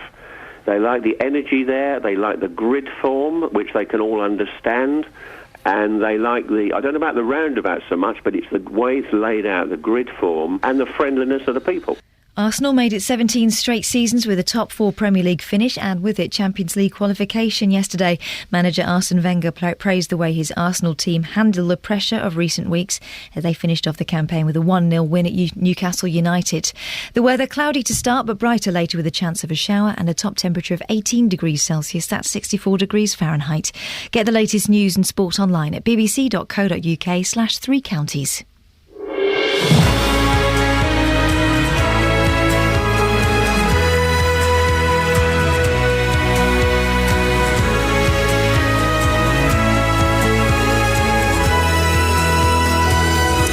This is Iain Lee, BBC Three Counties Radio. Lots coming up this morning. And as always, I'd like you to call in and have your say on some of the stories, including, in a few minutes, I'll be talking to the family of an 88-year-old woman with dementia who was left on board a bus for 14 hours. Also, it's going to be a difficult day for the Tory party when a bill to allow marriage between couples of the same sex returns to the Commons. It received overwhelming backing from MPs last time it was debated, though it was opposed by nearly half of all Tory MPs and some Labour MPs. Well, I'm asking you, dear listener, this morning, do you support gay marriage? 08459 455 555. And a think tank says ageism is so rife, it's stopping older people living the lives they want to, and that includes public displays of affection. Well, is there anything wrong with older people kissing in the street? To be honest, I don't like anyone kissing in the street. The whole thing. Go and do it at home. Dearie me, I don't want to see that. Facebook.com/BBC3CR. You can send me a text as well, 81333. Start your text 3CR, or you can give me a call, 08459 455 555. Across beds, hearts and bucks. This is BBC Three Counties Radio. Now, the local... Don't worry, listen, look, I've got 2 people who are very nervous to be here today. Don't worry, it's going to be a piece of cake. I will hold your hand and guide you through this. The reason they're here is because the local branch of Alzheimer's UK are utterly disappointed after a local council bus driver was cleared of neglect after leaving an elderly woman with dementia on a bus all night. The bus driver, Susan McLaughlin, admitted being distracted at Luton Crown Court last Friday when she left 88-year-old Joan Cook trapped on the bus for 14 hours with no food or water. Well, earlier on, I spoke to Paul Dunnery, the Bedfordshire and Hertfordshire area manager for Alzheimer's UK. He says it showed that the escort system used for people with dementia isn't up to scratch. I think it was really quite sad and quite shocking, really, to hear it. I think if this had been a child that had been left overnight, it would have been a very different story. I think this is indicative of just sort of the way we feel about vulnerable older people with dementia. Well, I'm joined now by 2 of Joan's daughters, Anne Holloway and June Parker. Good morning to both of you. Thank you for coming in. I know you're nervous. Don't worry, it's a piece of cake. Anne, what's your overall reaction to what happened last week with the decision in the court? Well, obviously, we were very disappointed. We feel as though the person at the centre of this, my mother, has her feelings have not been taken into account. She's been badly let down by Luton Transport Department with their indifference to handling passengers on their transport. Also, she's been badly let down by Westminster Home Care, who failed to notice that she wasn't at home. And above all, she's been let down by the law, which is quite clear when it says that neglect, you have to prove willful neglect. And in this case, they couldn't prove willful neglect. But we are going to pursue this by taking it to the MP to see if he can't get the law changed so that neglect can deal with cases like this, which are becoming more common. You're right. The main person in this is your mum, Joan. Yes. She's 88. She's got dementia. How bad is she? Because I know it can vary, can't it? Yes, it can. Obviously, she knows what's going on at this moment. Right. It's 5 minutes later when she will have forgotten. So while she sat for 14 hours on that bus, she would have been awake and asleep. But while she was wakeful, she would have been aware that she's on her own. And we know this because when she stayed at our houses for the night, she gets up and wanders around and doesn't know where she is and gets confused and agitated. And then we have to get her settled. Does she remember the incident at all? Does she speak about being on the bus, or is that now kind of gone? Absolutely not. She didn't remember. Well, that's some small blessing from that morning, I guess. and that's the only thing that we're grateful for. But Luton are about to embark upon a dementia awareness scheme, and they badly need it because in her own admission, the driver said that she did not speak to my mother at any time, and other people just don't talk to them. Anybody with dementia, they just feel... How would your mum have got on the bus? Would it have been someone from the care home that would have put her on the bus? Well, that we don't know. We do not have all the facts of who put her on the bus. I'm just trying to think... she is very mobile. Yeah. Physically able. She's physically able. She has dementia. And she has macular degeneration, so that means she has no central vision either. So she would have been completely... So I'm just trying to think how a driver in that instance wouldn't have spoken to a passenger, even if it's like, "You're right, love. Okay, we're off. You ready? Okay." Even if it was as simple as that. Well, absolutely. And I just wonder. It's indifference. It's indifference, and obviously there needs to be training on for the drivers and escorts that handle people with disabilities, or There wasn't an escort on this bus, was there? Is that right? Well, there was an escort for part of the day, right, but not for the end part of the day. But I don't accept that as an excuse. I personally did 3 years with Bedfordshire Ambulance Service. And did you ever leave anyone on an ambulance? I never left anyone on an ambulance, and we took and the training there was absolutely first class, because we had to check our vehicles in the morning, we had to check our vehicles in the evening for lost property, and we had to clean the vehicle in the evening. It was disciplined, and it strikes me that Luton passenger transport is they are undisciplined, the drivers, and there's non-existent management. The Jill Jenkins home, warden controlled, did they not miss her? My mum's in a care home, and I know if she didn't turn up one night, I'd get a phone call saying, "Is Mum with you?" It's absolutely true. We were absolutely furious, and we heard a lot in court about the robust disciplinary actions that have taken place there, with one person being sacked and several others being final written warnings and etc. But it still beggars belief that the culture in that day was, again, indifference, and that this is how the older people are now being treated. What would you like to see change? What would you like, if we can get any positive outcome from this horrible situation, what would you like to see different? Well, apart from local changes on training on how to manage older people, and there needs to be a change in the law to... I've lost the words. I guess you're trying to say, and correct me if I'm wrong, is that people need to be responsible for their actions, or the failure of their actions. It's not acceptable to say, "I've got someone." I mean, where in is just can't think of the right words, because it's this bus. Unbelievable. How big is it? A minibus? I didn't actually see the bus. We weren't allowed to go down there. The jury went, and the defence and prosecution, but we weren't allowed to see the bus. Because again, you kind of think, how long does it take to do a quick sweep of the bus? 30 seconds, yes, if that. Yes. Yes, go on. 2 passengers that day. 2 passengers. Right. She delivered one, and she forgot the other one, which was my mum. June, do you think Susan McLaughlin should have lost her job? Is that... She did. She did lose the job in the end? We're told that she lost her job. Right. But we're just disappointed that it wasn't sort of recognised in the courts. Right. that she did wrong. You know, we know she didn't do it on purpose. No one would do that on purpose, but she did do wrong. We were speaking to Colin Chick from Luton Borough Council after 8 o'clock. Anything specific you'd like to put to him if you want to ask him? Well, not at the moment. We have been very patient this last 12 months. We have not approached the press or anybody. We have spoken to Luton Council and we've said that we would like to get all the facts presented to us before we make any further comments about how we feel about them. And Colin Chicks was one of the gentlemen that came to see me shortly afterwards. But some of the facts that he gave me at that time have proved to be inaccurate. So I would like to go through those with him, but not publicly. Not publicly. Well, we'll certainly, I don't know if you're in negotiations with him, but I'll certainly put that to him when he does come on after 8 o'clock to see if that can be arranged. Do you feel you've been given the runaround slightly, people covering their own backs? Oh, absolutely.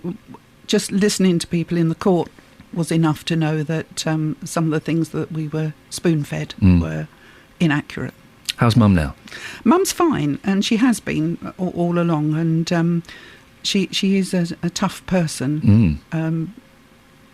And we're just grateful that nothing else went wrong. We just wonder what would have been the case had there been...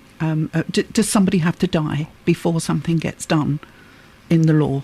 And that's the thing that I'm now pursuing. We don't want to sort of drag it on too long, but we do want to go to the MP and ask if the law can be changed so that people can be accountable in law for this type of action, because especially now that local authorities are pushing some of these services out to voluntary organisations, and if you're not being paid for something, are you going to do a good job? Anne Holloway, June Parker, thank you very much for coming in. See, I told you it would be easy. It's gone just like that. You did a brilliant job. Thanks very much. Send our best to Mum, won't you? Right. 08459 455 555 is the telephone number. Just an incredible story. We're completely quantum leaping in subjects. We're talking about markets. When did you last use your market? Well, Joe in Letchworth. Farmers market in Letchworth yesterday. Dried cured sausage. Have it. Well, there you go. You're very welcome. See you later on. Bye-bye. That was great. Thank you very much. Farmers markets... Do farmers markets count as real markets? Because that's where you pay £3.50 for a loaf of bread, isn't it? Or 12 quid for a tiny bit of cheese. I don't know if farmers markets are real markets. I don't go to I can't afford farmers markets anymore. You go there and you think, oh, look at this tiny quiche for 8 quid. Oh, it looks nice. Let's get that for our lunch, shall we, darling? And you find that an afternoon's worth of food has cost you about 35 quid. 08459 455 555 81333. Start your text 3CR. When did you last use your local market and what did you buy from it? Travel news for beds, cards and bugs. BBC Three Counties Radio. I bought a cupcake from Watford Market on Thursday. Yeah, that's going to keep them in business, isn't it, Adam? Well done, I know. you. Just the one. M1 southbound got delays from Milton Keynes to Luton Junction 14 to 10. It's looking quite slow, taking maybe 50 minutes to get through the traffic there, so quite busy. A1M slowing up as well, southbound from Hitchin through to Stevenage Junction 8 to 7. M40 London bound is getting busy toward Junction 4 at High Wycombe. I can see that one on the camera. It's slow on the roundabout. It's also slow on the main carriageway coming down toward Junction 4. Got a bit of traffic on the M25 as well. Anti-clockwise mainly. Junction 21 at the M1 through to 16 at the M40. It's not a solid queue yet. It is busy, but it is all moving.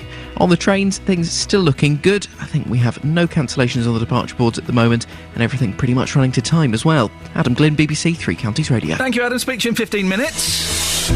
Right, 7:16. It's Monday the 20th of May. I'm Iain Lee, and these are your headlines on BBC Three Counties Radio.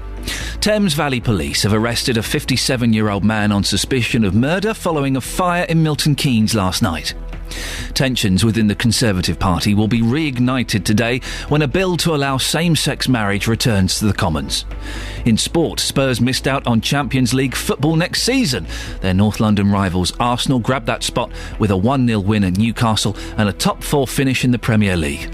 The weather today for beds, hearts and bucks. Cloudy to start, brighter later with the chance of a shower and a top temperature of 18 degrees. Coming up, 2 cities in China are set to have a makeover to look like our very own Milton Keynes. We'll find out more before 7:30. BBC Three Counties Radio.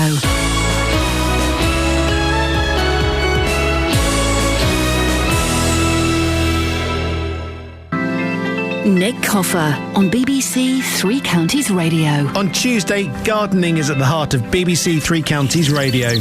I'll be live at the Chelsea Flower Show, bringing you a flavour from one of the nation's favourite events. Nick Coffer. 2013 marks 100 years since the celebration of all things green began, and I'll be talking bulbs, shrubs, stems and petals with some of our local gardeners and charities displaying their work. Nick Coffer. Live from the Chelsea Flower Show, Tuesday from midday. On BBC Three Counties Radio.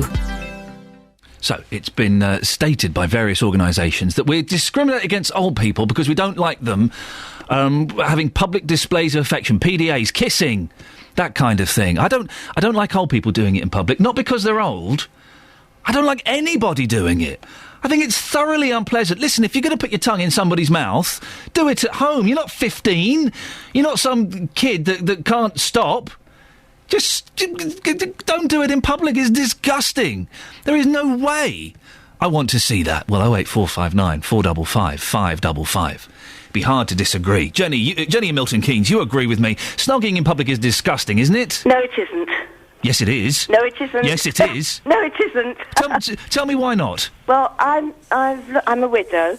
Sadly, I lost my husband last year, and I belong to a dating age, and I've not had very many dates. I've only had 3, and the one that I had a fortnight ago was very, very, very nice.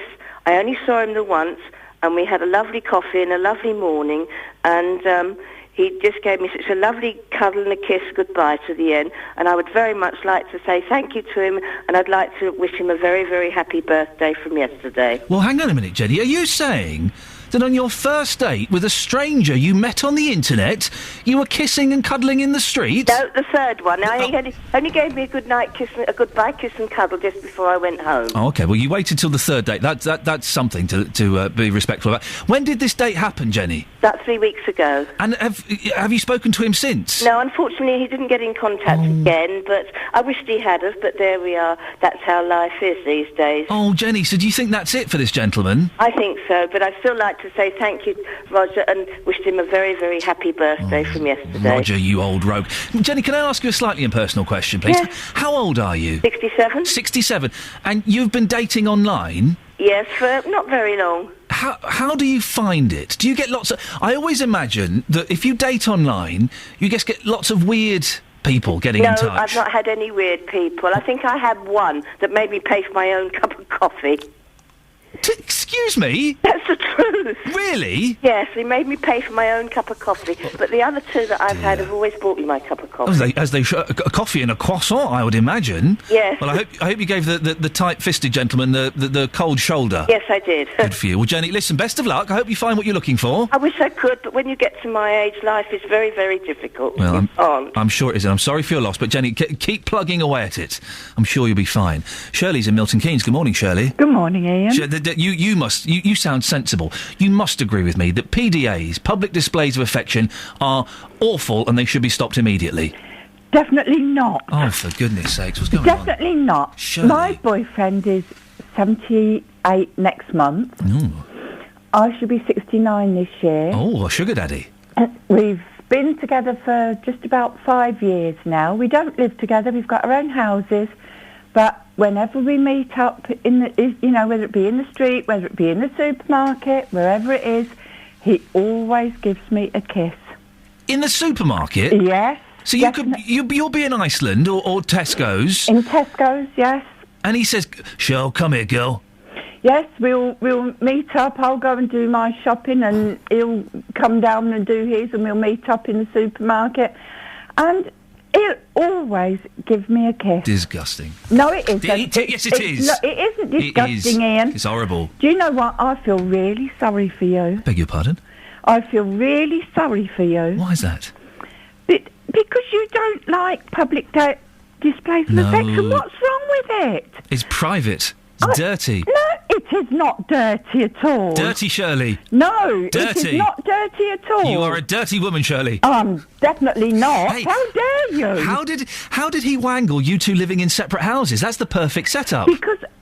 Because we don't want to live together. We're very, very happy the way we are. We love each other dearly, but we're very happy the way we are.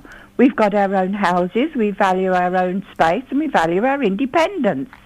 Shirley, lovely to talk to you. But we love spending time together. I'm sure you do. You've been a good sport. Thank you for talking to me, Shirley. Thank you, Ian. There we go, Shirley in Milton Keynes. Dirty Shirley. 08459 455 555 is the phone number. Living in separate houses. That's the dream setup, isn't it? Isn't it? Who's Helena Bonham Carter and her director husband? They live next door to each other. They've got separate houses. They live next door to each other. They've got a door that connects the houses. And that's Tim Burton, isn't it? That's it. That's the fella. 08459 455 555. Now, two cities in China are set to be based on the design of our very own Milton Keynes. Hip, hip, hooray, indeed. The plan is to replicate the famous MK grid system. Apparently, it's got positive feng shui. Well, Wei Yang and Partners Limited, based in Milton Keynes, are the designers, and Dr. Wei Yang joins me now. Good morning, Dr. Wei Yang. Hi, good morning. You planned this. Why would China benefit from having a city based on Milton Keynes? I think I have to correct you first. We are not replicating Milton Keynes. I think it seems the wrong word to use. I think our design in China, the two cities, are influenced by Milton Keynes. Thank you for the correction. Yes. What's so good about the design of Milton Keynes that warrants building towns in China that are influenced by it? Milton Keynes is very unique. Actually, by far, it's the most successful new town in the world. And also, actually, 46 years ago, when Milton Keynes started, attract many of the best Britain come to design and to really contribute to the new city. Actually, there are lots of very important design philosophies sit behind the city's planning. For example, like the green setting, and also the long-term vision of the city, and also how to set up a strong community from the day one of a new city, which is what China is very much looking into. That's interesting. So part of it is not just the actual physical design; it's the fact that that Milton Keynes has such a strong community. Yeah, absolutely. How will you transfer that ethic to China? For example, actually, there are a lot of precedent we can use in Milton Keynes, like the Parks Trust. I'm not sure if you heard of that. No. Actually, the Parks Trust is a very unique model. When the Development Corporation passed on a lot of commercial assets to the Parks Trust, and allow it to maintain the green space city-wide for Milton Keynes, which is very different from other city council, because most of the other cities in the UK, the green space are being looked after by City Council. But in Milton Keynes, it's purely looked after by the Parks Trust. Have people in China heard of Milton Keynes? I'm sure they've heard of London and possibly Liverpool and Manchester. Does your average Chinese person know about Milton Keynes? I don't think average Chinese people know Milton Keynes, but Milton Keynes is certainly very well known in the planning field. And apparently the feng shui of Milton Keynes is excellent. Why is that? And feng shui, it's a load of nonsense, isn't it? No, actually, feng shui is the harmony of natural and human environment. If you think about Milton Keynes, the park system integrates the best of the residential areas and also the best of natural environment. And it's really around the whole city, and make the whole city really accessible to these green spaces. Apparently, Milton Keynes has 20 million trees planted since the new city built. So it's really, really remarkable. And do we know when these towns and cities in China will be built that will be influenced by MK? We have finished one of the visionary master plans for one of the cities, and they are really actually planning the next phase to be built. Well, Dr. Wei Yang, I appreciate your time this morning. Thank you very much indeed. It's Dr. Wei Yang from Wei Yang and Partners Limited, who is helping design and work on the towns and cities in China that will be based on Milton Keynes. Well, it's very exciting, isn't it? The feng shui thing, I don't quite buy. I didn't want to push that too far. I didn't want to offend the good doctor, but the feng shui, it's all about energy, roaming freely, creating positivity and wealth and stuff. That's a load of nonsense, isn't it? We know feng shui is nonsense. We know that Chinese medicine is nonsense. Those are facts, aren't they? Aren't they? Do you buy into this feng shui stuff? Have you had your house feng shuied? If you have, do give me a call. 08459 455 555. Were you miserable and your life was falling? and failing. Falling apart and failing. You've got a feng shui expert who came into your house and went, whoa, I see what's going on here. You've got your mirror at the foot of the stairs. You've got peacock's feather over there. What you need to do is you move your settee here. You put your TV there. Did you have that done? 08459 455 555. I love a bit of the old Mystic East. I love it. I think it's fantastic. But feng shui, it's just a way to get a few quid off people, isn't it? Isn't it? 08459 455 555. We should get a feng shui expert on. And, well, we shouldn't, actually, because we'll probably end up having an argument. PDAs, old people having PDAs, public displays of affection, not those personal little computers. Nick has texted 81333, starting his text 3CR. Holding hands or giving a little kiss in public is fine. It shows that the person you're with loves you and wants to show the world that you care for them. No, holding hands, yes. Holding hands is nice. Love holding hands with my wife, with my boys, with my son. When I worked in Pakistan many, many years ago, a country that is not famous for its toleration of homosexuals, I believe they still flog you if you're gay. I believe so. And this was 15 years ago I went. But all of the men walk along holding hands in what looks like a very gay manner. They're not. They're just very comfortable with their heterosexual friendships. I did it with a few chaps I made friends with. You just walk along holding hands. It's very nice, very pleasant. But if you were to kiss, you would get flogged. But the snogging thing, I don't get in public. No. 15-year-olds do that when they're so frustrated. They just they can't wait till they get somewhere private. They have nowhere private. On the Facebook page, David says, my wife is firmly against PDAs, but as far as I'm concerned, I think it's great. Well, there's your problem, David. You like it, she doesn't. How does that work? There's so much unpleasant stuff going on in the world, it seems bizarre to be upset about two people, regardless of age, having a kiss or holding hands in public. Who does it hurt? Nobody. It hurts our decency, David. This is why England is struggling. It's because of people like you. Fifi says, my parents are 82 and 89, and when they meet or part, they give each other a kiss. I'm still embarrassed about it, especially when they walk holding one hand and their walking stick in the other. However, it's heartwarming to know that love survives. And Neil says, good for the Wrinklies. The Wrinklies? Oh, dear. Neil, some people won't be pleased with that tag. Good for the Wrinklies. But to be honest, anyone being overly affectionate in public is just a bit of a chav. Travel news for beds, cards and bugs. BBC Three Counties Radio. Taking a look at the A1 first off, we've got queues coming toward the Black Cat roundabout. Southbound in particular is looking slow. A1M still slow on the southbound side from Junction 8 at Hitchin through to the A602 at Stevenage Junction 7. The A1 in London is busy as well. Boreham Wood, we've got queues from the Holiday Inn through to the A41 at Mill Hill. M1 southbound, slow moving from Milton Keynes through to Luton at the minute. Average speeds, well, the sensor's suggesting it's dropped down to around 20 miles an hour, so it's taking you around an hour to get through that stretch of the motorway. M40 London bound, looking busy past Junction 4 at High Wycombe. Anti-clockwise M25, there are delays between the M1 and the M40. And if you're travelling with Virgin trains toward the Midlands, delays of up to 20 minutes between Birmingham and Coventry because of a broken down train at Birmingham International. It's going to be affecting London Midland services along that route as well. Adam Glynn, BBC Three Counties Radio. Thank you, Adam. Well, over to one person who can't stop snogging in the street. It's Catherine Boyle. Across beds, hearts and bugs. This is BBC Three Counties Radio.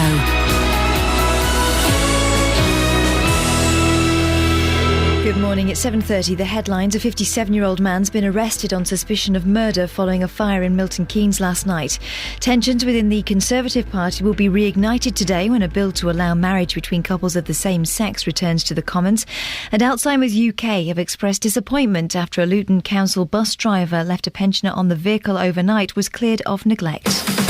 Three Counties Sports. BBC Three Counties Radio. Man of the match Stuart Broad took a career best 7 for 44 as New Zealand were dismissed for only 68 in their second innings, and that left England the winners of the first test at Lords by 170 runs. Here's our cricket correspondent Jonathan Agnew. England's disappointing performance in New Zealand in March was a result of a lack of consistency in their bowling and discipline in their batting. At Lords, England's bowling was back to its best. Led by Anderson, who was as culpable as anyone in New Zealand, the aggression and tenacity returned, coupled with a skillful use of swing that played such an important part in driving England to number one. But the issue with the batting remains. On the first day at Lord's, England played too tentatively and were rescued by the bowlers. In the second innings, they lost 8 for 54 quite unnecessarily. It was still good enough to beat New Zealand, but it remains a concern. In football, Arsenal beat Newcastle 1-0 to qualify for the Champions League, while it's the Europa League for Spurs, who beat Sunderland 1-0. Fernando Torres got Chelsea's winner in the 2-1 win over Everton, his first Premier League goal in 2013. Interim boss Rafa Benitez decided against an end-of-season lap of honour. That is for the players and the families. We had a lot of players, a lot of fans say congratulations and well done. So for me, it's okay, it's enough. And the main thing is we won, and we finished in the top 3. That is what we want. Elsewhere, Manchester United drew 5-5 with West Brom. Liverpool beat QPR 1-0. Southampton drew 1-1 with Stoke. Fulham beat Swansea 3-0. West Ham beat Reading 4-2 and Wigan drew 2-2. Yeovil are celebrating after being promoted to the Championship after beating Brentford 2-1. That was in the League One playoff final at Wembley yesterday. And Watford arrived back from warm weather training in Marbella and now have a week to prepare for their Championship playoff final against Crystal Palace at Wembley. And that's your latest news and sport. More from me at 8 o'clock. You're always snogging in public, aren't you? Like a dog on heat. Not really. Where have you heard that? Oh, those are just the rumours going round. Oh, those rumours. Yeah? No? Not really.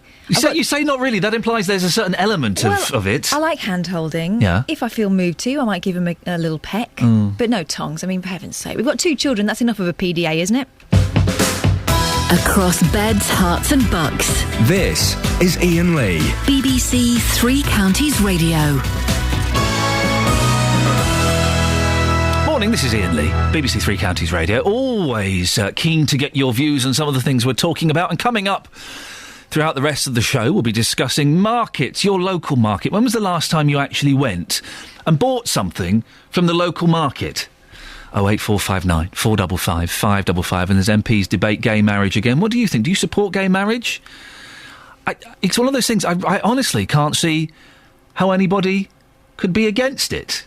Why? Why would you be against 2 people getting married? I don't understand it. If you can convince me otherwise, 08459 455 555. You can go to facebook.com/BBC3CR. A man has been arrested on suspicion of murder following a fire in Milton Keynes last night. Police were called to a property in St Ledger Court in Great Limford shortly before 8 p.m, where the occupant was found dead. Well, my reporter Justin Dealey is there. Morning, Justin. Hello, Ian. Justin, what's the latest? Is the fire out? Yeah, the fire's definitely out. Bucks Fire and Rescue, they're still here this morning. They arrived just before 8 p.m. last night.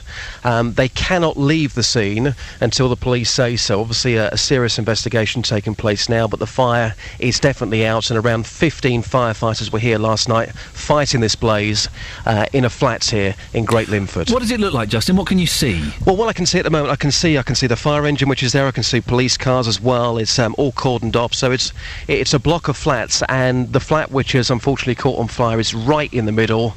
That's burnt out, but the fire is definitely out this morning. OK, and who have you been speaking to? Well, we can't speak to the next door neighbours because of the investigation. They can't talk to us before talking to the police in advance, but I have been talking to a few concerned relatives. They've been arriving this morning. One of those was John Bates, and I spoke to him a moment ago. Well, sir, you've arrived here this morning to check up on your granddaughter, who lives very near to where this fire happened. That's correct, yeah. I heard it on the TV this morning, on the local news on Look East, and then I checked it out on the local radio station, Three Counties, and when I heard St Ledger Court, I immediately got worried, and I just came over and checked the house is all right. Thankfully, your granddaughter's absolutely fine, yeah. but that's quite a shocking scene, isn't it? Yes, it is very bad. Yeah. When I turned into the court and saw the fire engine, my heart sort of sank and rose at the same time. Realised it wasn't her house, and obviously that's terrible. And I understand a man's been arrested on suspicion of murder. On suspicion, yeah, very bad. Yeah. So the words there of John Bates arriving this morning. So the facts are, for the time being, we can't say too much at this moment, Ian, because of the investigation. We know there was a fire last night just before 8 o'clock. That fire is out this morning. The fire brigade and the police, they are still here.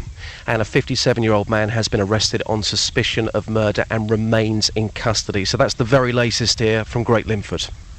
Justin, thank you very much indeed. Call 08459 455 555. BBC Three Counties Radio.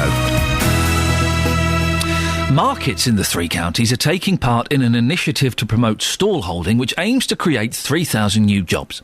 Last year's Love Your Local Market encouraged 2,000 people to try their hand at trading nationally, of whom 200 are still in business.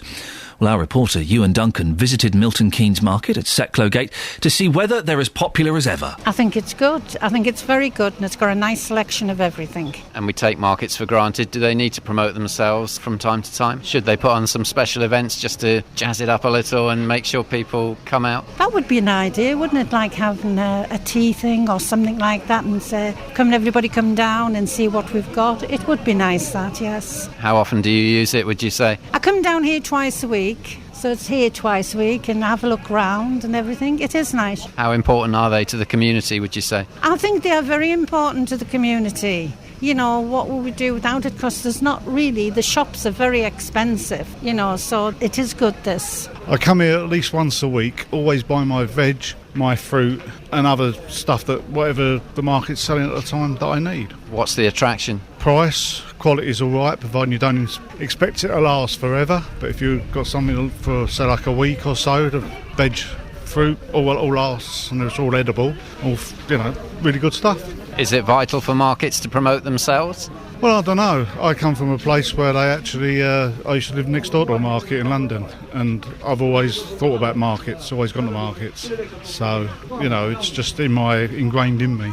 Do you feel some people use them and maybe half the population don't? Well, I'd say less than half do use them, because I think that sometimes they've got a bit of a bad reputation, and a lot of markets, especially in London, have sort of started to fold where they don't have much choice now, whereas many years ago they used to have quite a bit of choice of everything. Seems to have gone down the pan now. Should they put on more events? Yeah, that's all right. It's okay doing stuff like that, but, that's only going to attract people for that day that don't normally go there, If people realise that the quality of the stuff you get, fruit, veg, whatever, then I think more people should actually just give it a try and just see. I like the market. Yeah, I've been here for so long, so I like the market. The market is everything for Milton Keynes, who lives in Milton Keynes. They like it because they found everything as well. It's cheap, fresh fruit, fresh veg.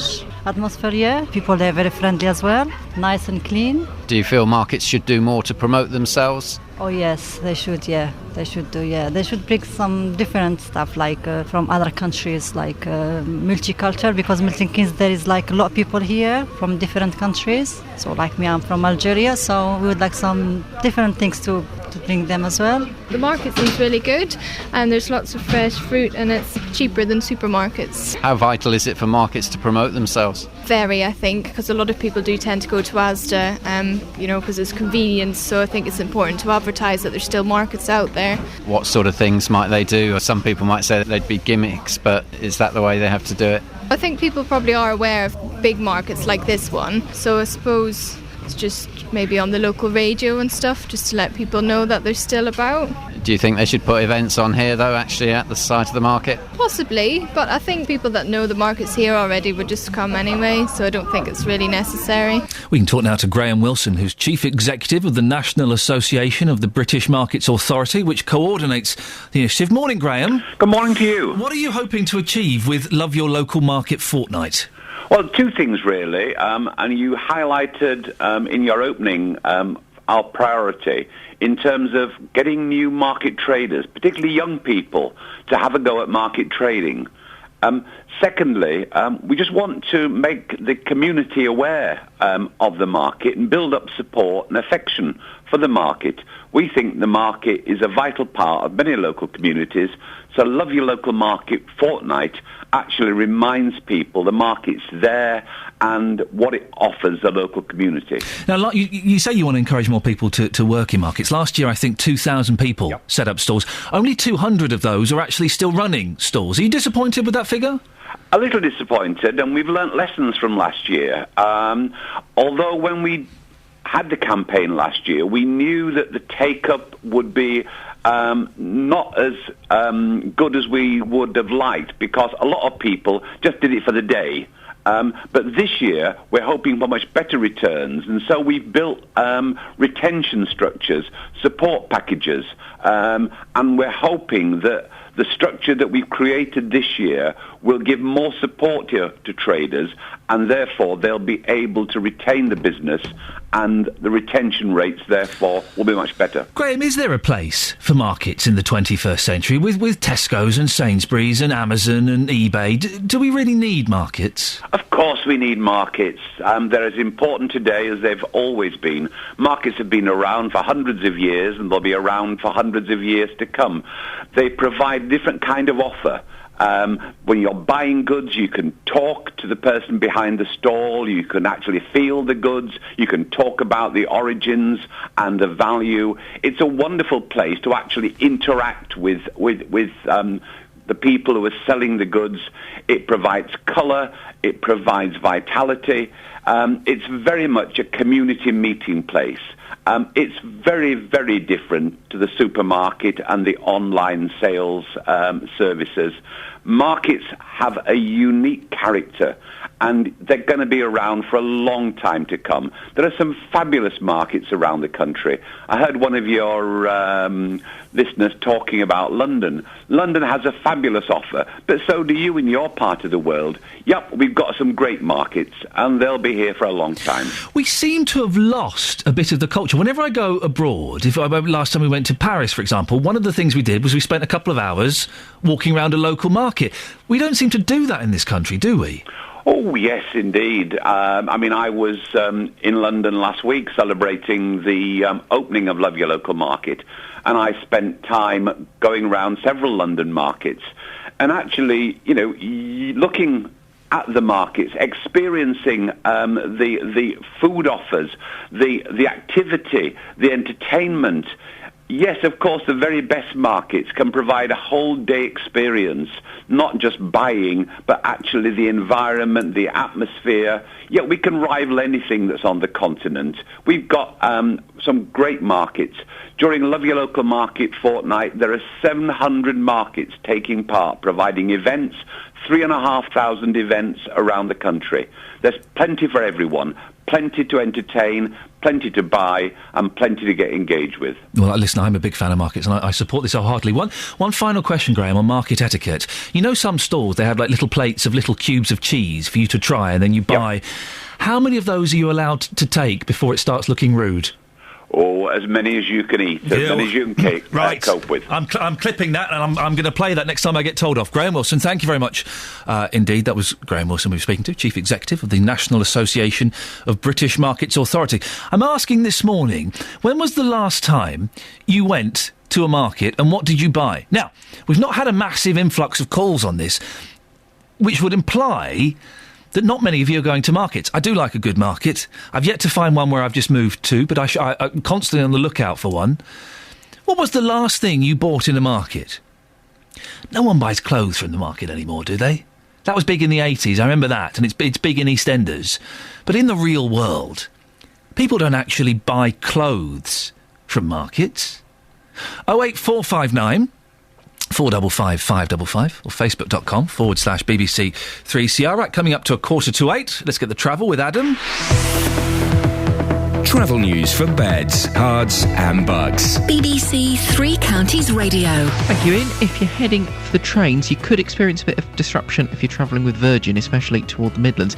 Delays of up to 20 minutes between Birmingham New Street and Coventry because of a broken down train at Birmingham International, affecting some London Midland services as well. Doesn't seem to have had too much of an impact on the departure boards across the three counties so far this morning. Things broadly running to time still. On the roads, busying up on the M1, delays from Milton Keynes at junction 14 through to Dunstable at junction 11, taking maybe an hour to get through now, and still rather slow on the M40 from Stokenchurch at junction 5 through to High Wycombe at junction 4. That could take you around 15 or 20 minutes to get through the traffic there. A1 looking slow as you get into London, Borehamwood, the Holiday Inn junction through to the A41 at Mill Hill. Adam Glynn, BBC Three Counties Radio. Adam, thanks very much. Speak to you in 15 minutes. Right, 7:46 or thereabouts. It's Monday, the 20th of May. I'm Iain Lee, and these are your headlines on BBC Three Counties Radio. A 57-year-old man has been arrested on suspicion of murder following a fire in Milton Keynes last night. Tensions within the Conservative Party will be reignited today when a bill to allow marriage between couples of the same sex returns to the Commons. In sport, Spurs boss Andre Villas-Boas says his club will hang on to Gareth Bale despite missing out on Champions League football next season. Coming up, new research suggests we're feeling more insecure and pressured in our jobs than ever. We'll find out more before 8 o'clock, but before that, here's the weather with Kate Kinsella. Beds, Hearts and Bucks weather. BBC Three Counties Radio.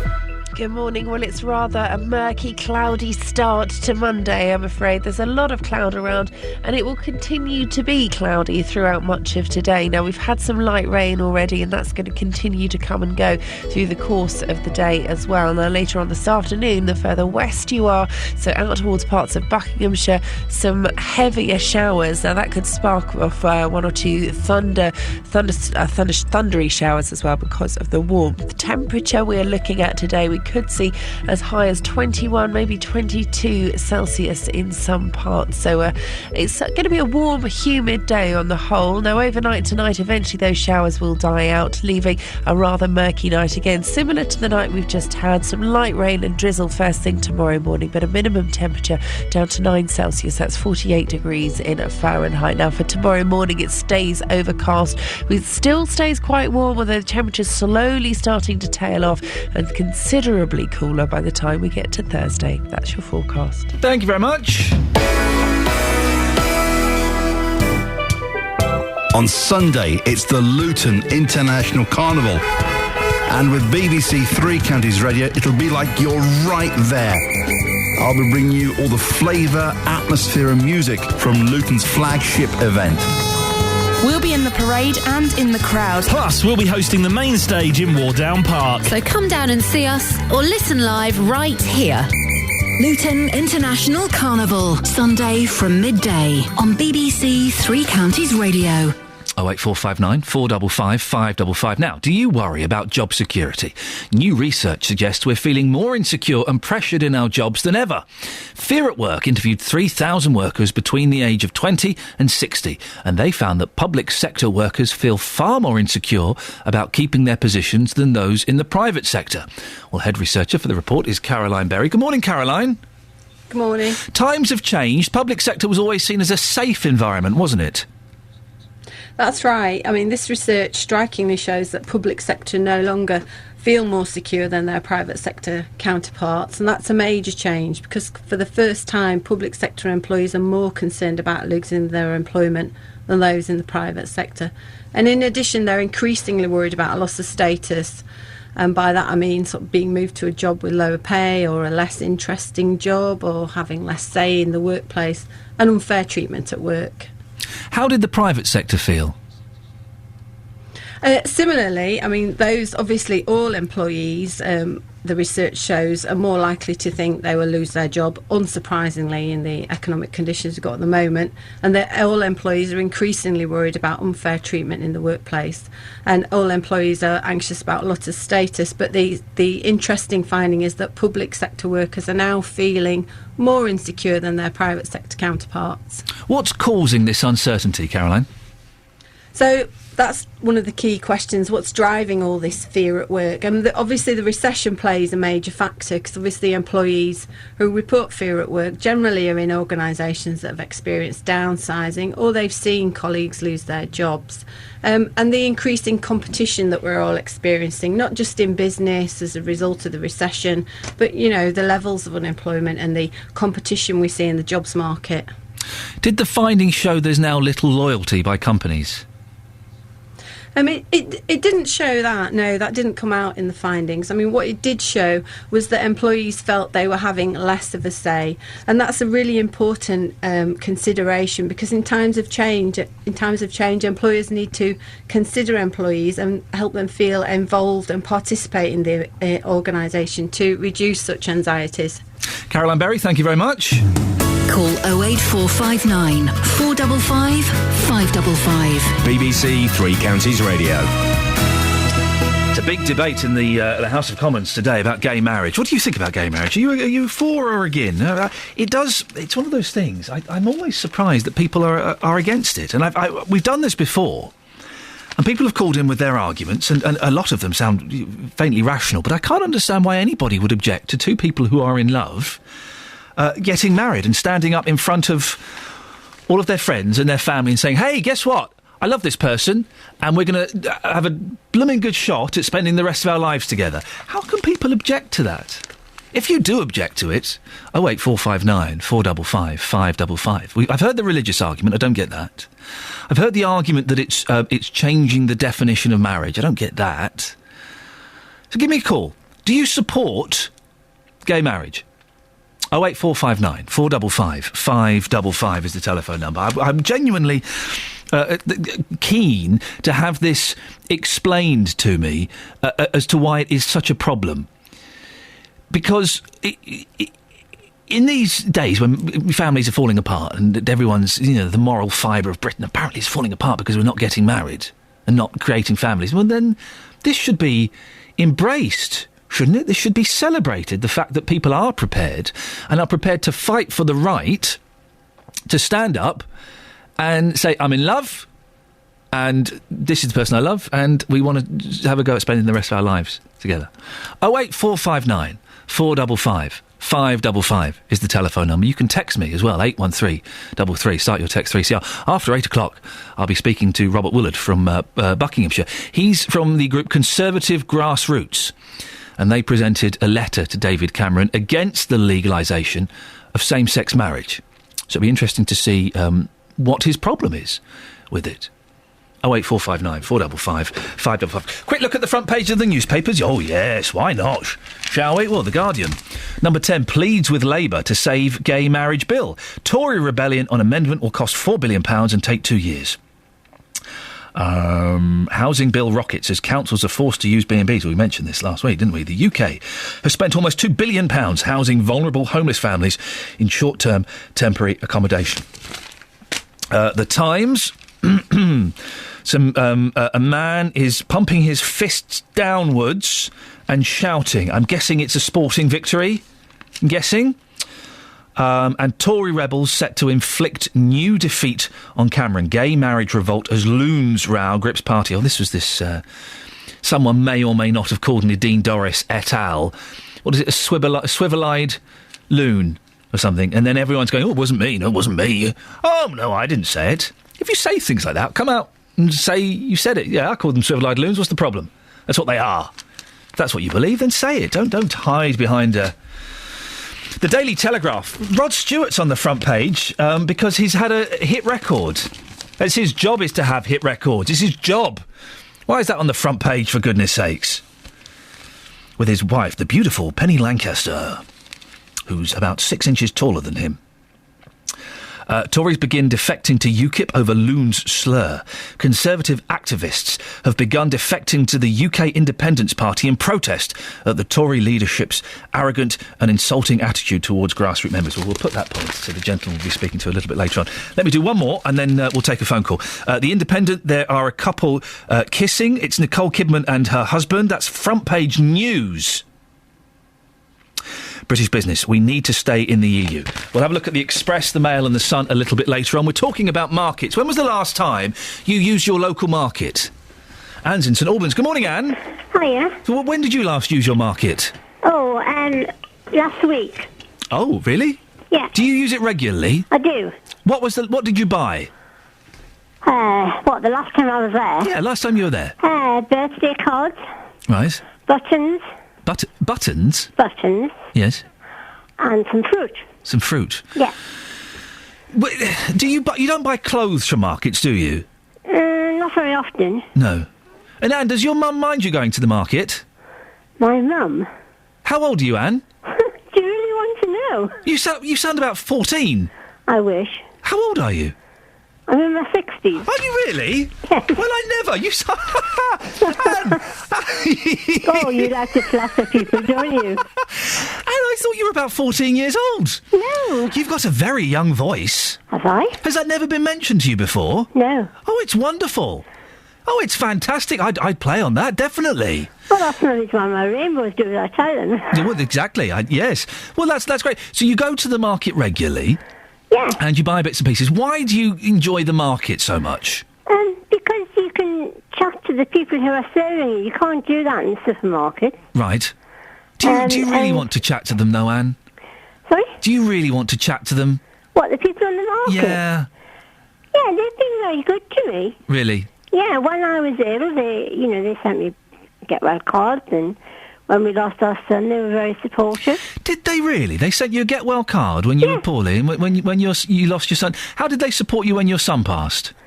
Well, I went up one day to the girls on the market stall, who I know quite well, and it was the first time I've been up there, and they gave me a bunch of flowers. Did they really? Well, that's fantastic, isn't it? You can't knock that in the slightest. And I mean, the people on the fruit stall, if I haven't been there for a few weeks, there's other people I know use that stall, and they ask if I'm okay. Yeah. Oh, see, that's nice. And that's... And they offered to, if I couldn't get up there, that they would deliver my fruit for me, if necessary. Well, when you put it like that, Anne, that makes it all sound rather wonderful. And I guess that's part of the problem, one of the many problems we're facing, is that kind of sense of community, which I'm a big fan of, but you don't get very often, do you? No, you don't, not anymore. And would you, Anne, very quickly, going off on a tangent, would you agree with me that farmers' markets, they're not real markets? That's the ones where you spend £8 for a quiche. Well, they are real markets, but then all the stuff that you buy is supposed to be... Yeah. Fresh and homemade and all the rest of it. Yes. A bit pricey, isn't it? Yeah. A little bit too pricey for my... It's for wealthy middle-class people who haven't got kids. And listen, I really appreciate your... Excuse me. What? I'm not a wealthy middle-class person. No, I don't. I'm talking about farmers' markets. All right, okay. No, and I don't want to fall out with you. You've done a cracking call. Can we still be friends? Of course we can. Excellent stuff. I really appreciate you calling this morning, Anne. Okay, bye for now. Thank you very much. Well, there you go. Anne got poorly, got a card from someone on the market. When she sadly lost her son, they gave her a bunch of flowers and made sure she was okay. That makes it all worthwhile. You won't get that in your Tesco's, or your Sainsbury's, or your Lidl's, or your Iceland's. You won't get anything like that at all. 08459 455 555. And farmers' markets, they really are. Wealthy middle-class people who haven't got kids, who can afford £8 on a quiche. £3.50 for a loaf of bread? You have got homemade cider, 12 quid a bottle? No, come on, jog on. Travel news for beds, cards and bugs. BBC Three Counties Radio. On the M1, a fair bit of traffic this morning southbound from Milton Keynes at junction 14 through to Dunstable at junction 11, taking about 15 minutes getting about an hour to get through, in fact. It's looking very busy now. M40 is where it's taking you about 15 minutes to get through the traffic. London bound from Stokenchurch to High Wycombe junction 5 to 4. It's taking about 15 or 20 minutes around there. Anti-clockwise M25, delays from the M1 to the M40. A1M is looking slow. Letchworth to Stevenage, that's junction 9 to 7. And CCTV control room in Stevenage, keeping an eye on things as well. They say the A602 is looking very busy this morning between the football ground and the A1M. If you're heading toward London, the A1 is queuing from Boreham Wood through to the A41 at Mill Hill. Good news for the trains, though, because to all the West Midlands, Virgin are now back to normal. Birmingham New Street to Coventry. They got rid of the broken down train at Birmingham International. Adam Glynn, BBC Three Counties Radio. Thank you, Adam. In the next hour of the show, gay marriage. Seriously, what's wrong with it? We'll talk about that and more after the news with Catherine Boyle. On FM, AM, online and digital radio. This is BBC Three Counties Radio.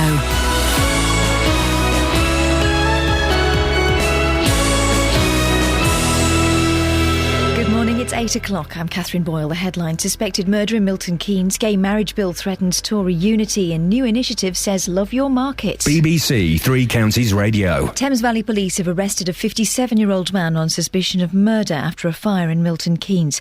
Police were called to St Ledger Court in Great Limford shortly before 8 o'clock last night. The home's occupant was found dead. Neighbouring properties were evacuated and a police cordon will remain in place while investigators examine the scene. Tensions within the Conservative Party will be reignited later, with a bill to allow marriage between couples of the same sex returning to the Commons. It's received overwhelming backing from MPs last time it was debated, though it was opposed by nearly half of all Tory MPs and some Labour MPs. Mary Douglas is a Conservative councillor who says there's no democratic mandate for a change that offends the core values of many Tories. The debate has been disgracefully curtailed. MPs were allowed to talk for 4 minutes on a matter that affects all of us in our most intimate relationship. If it had been properly debated, yes, fine. Also, the majority of Tory MPs are against this, and that is where the Conservative grassroots is coming from. Actually, David Cameron is out of step with his own party. The family of an elderly dementia patient left on a Luton bus for 14 hours fears someone will die before the problem's taken seriously. On Friday, the vehicle's driver admitted being distracted when she left 88-year-old Joan Cook on board overnight, but was cleared of neglect at Luton Crown Court. Mrs Cook's daughter, Anne Holloway, says the legal definition of that word has to change. You have to prove willful neglect, and in this case, they couldn't prove willful neglect. But we are going to pursue this by taking it to the MP to see if he can't get the law changed so that neglect can deal with cases like this, which are becoming more common. Research commissioned by the National Association of Head Teachers has found that many parents want schools to teach children about the potential dangers of online pornography. Of the 1,000 parents questioned, 4 in 10 believed it should form part of the curriculum for children as young as 5. More than half of the parents who took part in the survey said they were either worried or very worried about their children seeing explicit, violent or sexual material online. 2 cities in China are set to be based on the design of Milton Keynes. The plan is to replicate the famous MK grid system, which adheres to the Chinese principle of feng shui.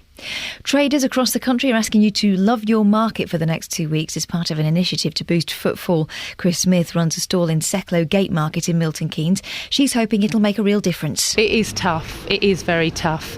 I can stand here for hours and not see a customer, so it is very tough. But if we can stay strong and hold firm, hopefully it's got to turn. It can't stay like this forever. In sport, Arsenal secured a 16th successive season in the Champions League. A 1-0 win at Newcastle was enough to finish 4th. The weather cloudy to start but brighter later with the chance of a shower and a top temperature of 18 degrees Celsius. That's 64 Fahrenheit. Get the latest news and sport online at bbc.co.uk/3 counties. Morning, this is Iain Lee, BBC Three Counties Radio, here every weekday, 6 till 9. Oh, exciting news. This Friday, the podcast launches. Oh, I know, yes. It's the best bits of the week, although we're not calling it the best bits of the week. We're not calling it that, but it is. That's what it is. More details on that as the week progresses. Coming up between now and 9 o'clock, we'll be hearing more about the 88-year-old woman with dementia left on a bus overnight. 14 hours. How on earth could that happen? Difficult day for the Tory party when a bill to allow marriage between couples of the same sex returns to the Commons. It received overwhelming backing from MPs last time, although it was opposed by nearly half of all Tory MPs and some Labour MPs. Well, do you support gay marriage? And coming up in the next few minutes, we'll have the latest on the fire in Milton Keynes. Lots of ways to get in touch. Facebook.com/BBC3CR. You can text 81333. Start your text 3CR, or this is the best way to do it. 08459 455 555. Across beds, hearts and bucks. This is BBC Three Counties Radio. A man has been arrested on suspicion of murder following a fire in Milton Keynes last night. Police were called to a property in St Ledger Court in Great Linford shortly before 8 p.m, where the occupant was found dead. Well, Justin Dealey has been there this morning. Justin, what's the situation? Well, Ian, as you say, and the fire brigade were called here last night just before 8 o'clock. Around 15 firefighters were fighting this blaze in a flat, but I can confirm this morning the fire is definitely out. As I look to my left-hand side, the fire brigade is still here, the police are still here, the area has been cordoned off, but the fire is definitely out this morning. Who have you been speaking to? Well, a few moments ago I spoke to Martin Timpson. He lives in St Ledger Court, and this is what happened. Well, Martin, you live opposite where this fire happened last night, just before 8 o'clock. Can you tell us what happened here last night, please? Yeah, I came out the front door having seen a large amount of smoke, and then I saw all the flames and found it was a lot closer than I expected, in fact. And it was quite astounded how big the flames and the smoke were. It must have been fairly terrifying for you, because that, of course, is happening just a few yards away from your front door. Yes, it was, yeah. I've never seen anything like it in my life, really. So in terms of the fire brigade, they're here again this morning. They can't go until the police give them permission to go. Were they here pretty quickly last night? No, I'd say the fire brigade took quite a long time. Speaking to the other people about, they had been waiting for 20 minutes for them to arrive. And the police arrived first, and then the ambulance arrived secondly, and the fire brigade arrived thirdly. Right. So did you actually make the call to the fire brigade yourself? I did, but I wasn't the only person. I think the person underneath the flat downstairs, I think he made the original call, because when I spoke to him, he said, I've been waiting 20 minutes for the fire brigade. But all in all this morning, as you're looking out of your front window here, it's not a great sight, is it? It isn't, no. No, there's a lot of black smoke, and you could smell the black smoke last night. If you open the front door, it was sort of wafting around, so there was a lot of it around, So the words there of Martin Timpson, who lives opposite where this fire was. And again, not too much we can say at this moment in time, Ian. Just the facts for you. The fire happened just before 8 o'clock last night. The fire is out this morning, and a 57-year-old man has been arrested on suspicion of murder and remains in custody. So that's the latest here from St Ledger Court in Great Limford, Milton Keynes. Justin, thank you very much. Call 08459 455 555. BBC Three Counties Radio. Here's something I know you like to have your say on. Plans to legalise gay marriage will be debated in the Commons again later amid a row over the issue in the Conservative Party. David Cameron believes allowing same-sex couples to get married will build a stronger and fairer society. But many Conservative MPs and activists disagree. And yesterday, more than 30 past and present local Tory party chairmen wrote to the Prime Minister urging him to think again.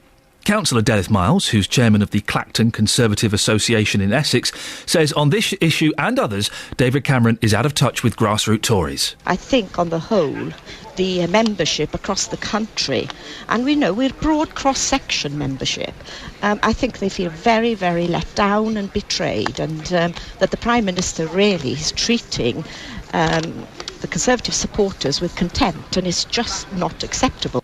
When same-sex marriage was last debated by MPs, it was supported by a large majority, but nearly half of all the Conservatives voted against the idea. MPs are allowed a free vote because gay marriage is seen as an issue of conscience. Conservative MP Tim Loughton wants to change the legislation to include more protections for registrars or teachers who don't agree with gay marriage.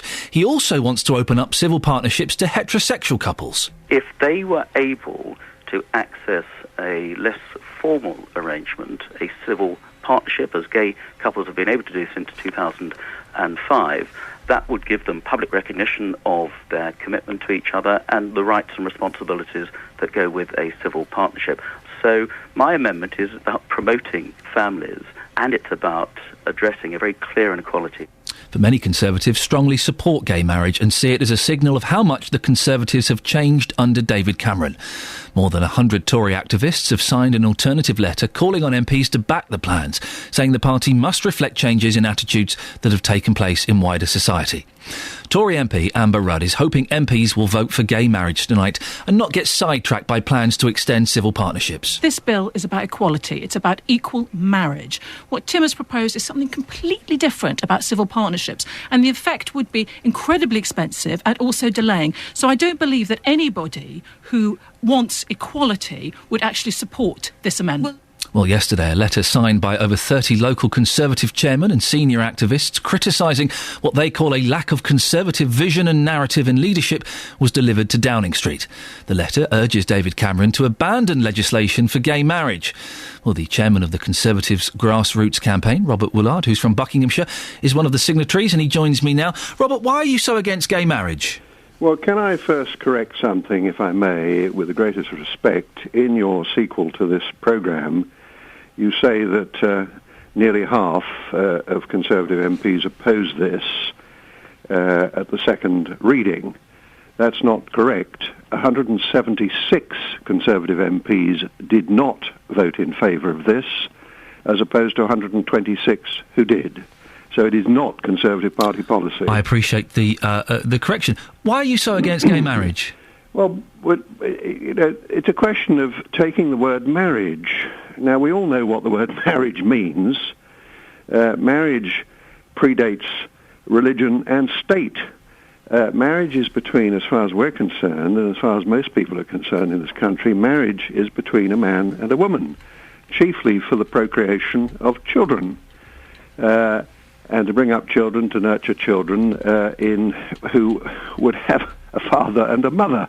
as far as I'm aware, children cannot be produced any other way other than with a father and a mother. Robert, what about those heterosexual couples that can't have children? That would mean that their marriage is invalid in your eyes if the sole purpose is to raise children. I said chiefly. Chiefly, okay. Obviously, where adoption takes place, there is then a father and a mother. Gays can adopt now. I'm talking about marriage. You asked me what you asked me what I felt about marriage. Yes. I'm talking about marriage. Yes, I know, but you're saying one of the reasons, one of the definitions of marriage is bringing up children. Gay people can bring up children, so why can't they be married? No, I said marriage is about, as far as we're concerned, is an age-old institution. We all know what the meaning of marriage is. We've all had, somewhere down the line, whether we knew them or not, we had a father and a mother. But marriage is about a man and a woman getting married, not solely for the reason of having children, but I believe chiefly for the purpose of procreation of children. But again, maybe you didn't hear me, Robert. Gay people can adopt children, so they can bring up children. I'm not going into the adoption. Well, you brought it up. You're talking about the meaning of the word marriage, yes. And I'm answering your question. You brought up adoption. That's why I was pushing it. No, I didn't bring up the word adoption. You brought up the word adoption. No, I didn't, Robert. If you listen back to the tape, you pulled it up. But let's move on from that, as you're obviously maybe mishearing things. Why can't two people stand up in front of their friends and family and say, we love each other, we're going to get married, we're going to try and spend the rest of our lives together? Surely that's a nice thing, yes, Robert, when families are falling apart. No, hold on. Please don't twist my words. Tim Loughton has introduced something, an amendment to the bill, wherein he is saying, why can't heterosexual couples have a civil partnership?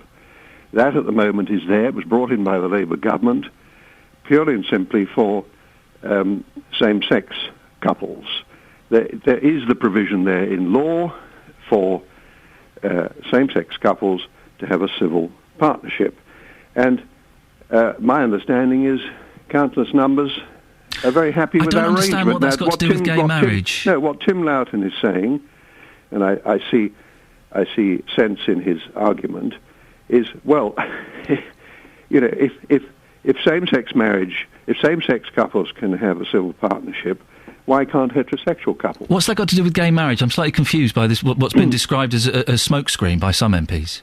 Because you're talking about equality, and here we have a situation where same-sex couples can have a civil partnership, but heterosexual couples can't. Oh, Robert, come on, now you're being silly. That's just a little smoke and mirrors, isn't it, to detract from the main thing, that you are against gay people getting married. We as a group of people, and bear in mind, this isn't 100 activists that were cobbled together yesterday in response to this by certain people at CCHQ. This is we could if we wanted to put a petition in fact, over 600,000 people signed a petition by the Campaign for Marriage during the consultation process, and they said they were opposed to a change in the law and a change to redefine marriage. So, no, we're talking about 34, I think it was, 35 Conservative or former Conservative chairmen of constituencies who have put this petition in yesterday to the Prime Minister.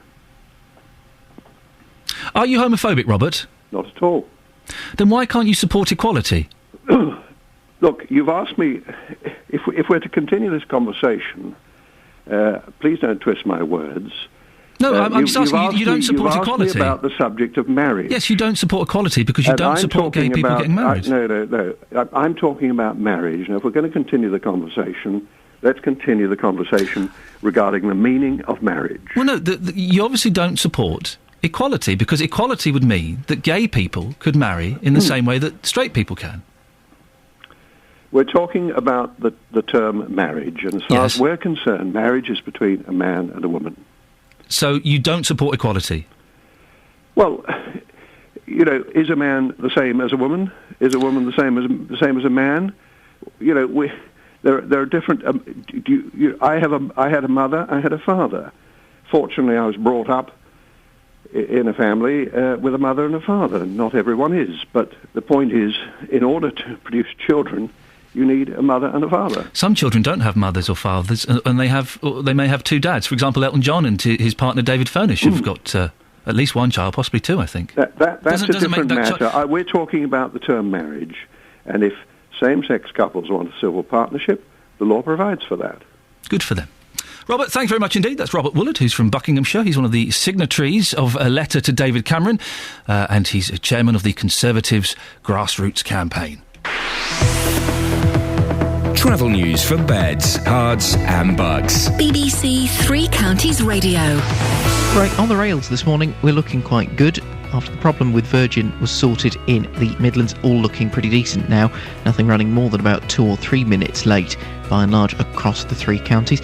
Slightly slower than you might expect in some places. The A1 is very busy this morning as you come down from the St Neots junction to the Black Cat roundabout. We've also got slow traffic from Letchworth to Stevenage on the A1M southbound, and through Boreham Wood if you're heading into London on the A1. There are queues from the Holiday Inn junction to the A41 at Mill Hill. Cheshunt now looking busy as well, the A10 queuing toward the Winston Churchill Way. Southbound M1 has delays from Milton Keynes to Luton Airport junctions 14 to 10, and it could take you a smidge over an hour to get through the traffic. London bound M40, there are delays from junction 6 at Watlington through to 4 at High Wycombe, so definitely a busy morning for the M40. 25 minutes to get through there right now. A404 in High Wycombe is looking slow toward the M40 as well, and on the M25 we have delays from the M1 to the M40 junction 21 to 16. Adam Glynn, BBC Three Counties Radio. Adam, thank you very much. Right, it's nearly 8:18. It's Monday the 20th of May. I'm Iain Lee and these are your headlines on BBC Three Counties Radio. Thames Valley Police have arrested a 57-year-old man on suspicion of murder after a fire in Milton Keynes. Tensions within the Conservative Party will be reignited today when a bill to allow marriage between couples of the same sex returns to the Commons. In sports, Spurs boss Andre Villas-Boas says his club will hang on to Gareth Bale despite missing out on Champions League football next season. The weather today for Beds, Herts and Bucks, cloudy to start, brighter later with the chance of a shower and a top temperature of 18 degrees.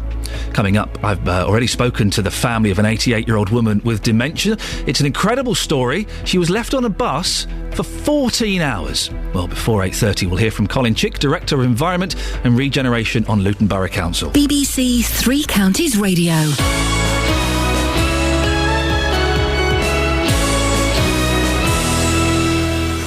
Every weekday from 3, Roberto Perrone with the best local news stories. I get to meet a lot of really interesting people with the most amazing stories. We feel as if we haven't been taken notice of. Yesterday we heard that the bank had gone, but today it's still there. The cat got delivered up in Kabul. You should be back in the UK in 2 months. With the best local talking points. Do some of the bakers have flapjack fights? No, of course not, Roberto. Well, not in our shops.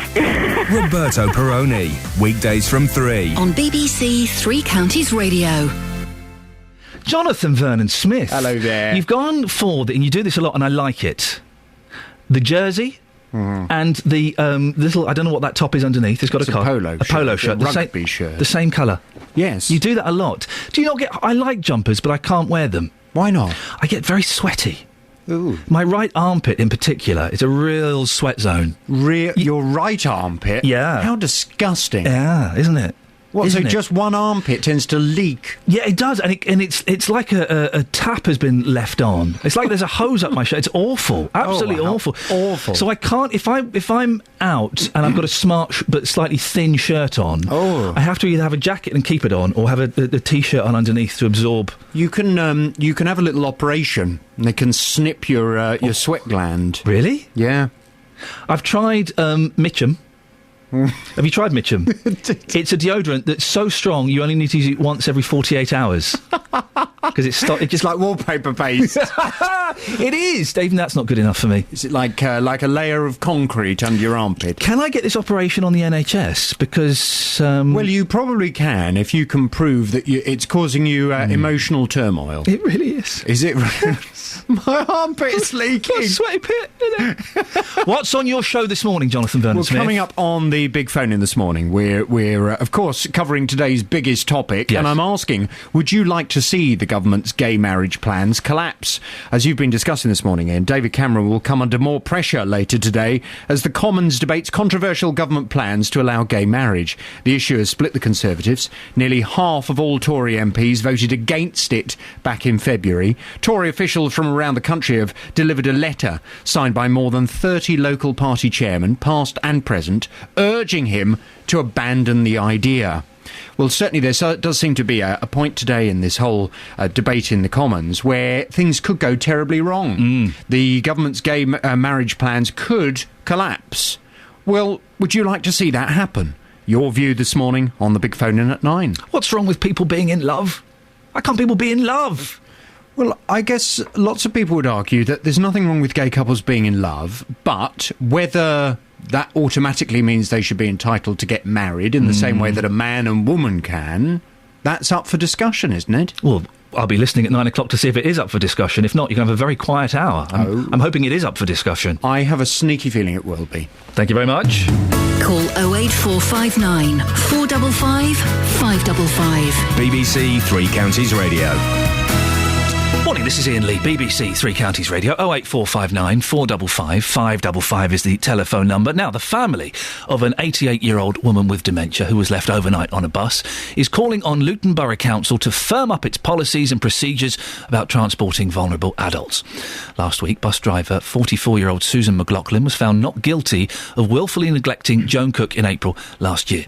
She said she completely forgot to drop her off at the warden-controlled Jill Jenkins home in Luton and instead left her on the bus in the depot. Well, one of Joan's daughters, Anne Holloway, says she still has big questions about what happened. It's indifference, and obviously there needs to be training on for the drivers and escorts that handle people. There was an escort for part of the day, Right. but not for the end part of the day. But I don't accept that as an excuse. I personally did 3 years with Bedfordshire Ambulance Service, and the training there was absolutely first class because we had to check our vehicles in the morning, we had to check our vehicles in the evening for lost property, and we had to clean the vehicle in the evening. It was disciplined, and it strikes me that Luton passenger transport is they are undisciplined, the drivers, and there's non-existent management. Well, Colin Chick is Director of Environment and Regeneration on Luton Borough Council. Colin, are you reviewing your procedures in light of this case? We are. We've already extensively reviewed our procedures, and indeed, as Anne knows, immediately the morning after the tragic incident occurred, which we were incredibly sorry for, we put in emergency procedures to make sure nothing like that could ever happen again, and they've been in place ever since. How on earth could this happen? An 88-year-old woman with dementia left on a bus for 14 hours? It really beggars belief. If it's something I've gone through in my mind once, I must have gone through it a dozen times, as have the managers at the depot. The person responsible for that vehicle filled a sheet in to say that the person had been returned. There comes a point where you have to trust an employee to a certain degree. If you don't, you end up in a situation where they just turn their minds off, as happened here. But you have to trust your employee to a certain degree. We had all the systems in place. As Anne has just said in that radio broadcast, exactly the same. All of our officers, all of our members of staff are patch trained, passenger assistance trained, fully trained, the highest level of training in this country. Midas trained, they're safeguard trained as well. They know exactly what the procedure is. They're supposed to, at the end of a shift, check their vehicle. The training's all well and good, but how could you not just look over your shoulder? Oh, I've left someone on the bus. I don't know how that's possible. Susan McLaughlin, the driver, lost her job, didn't she? She did, absolutely. But she didn't lose her job immediately. I'm surprised that the next day she turns up for work, finds the old lady on the bus, and is able to take her back home. Why? She should have been sacked or suspended on the spot, shouldn't she? She was suspended immediately. Right. Immediately, everyone was aware of what had happened. She was suspended immediately, and then a full investigation was carried out, and that resulted. Went to a panel, and that panel decided to sack Susan. Okay. Escorts on buses, that's surely the only solution, isn't it?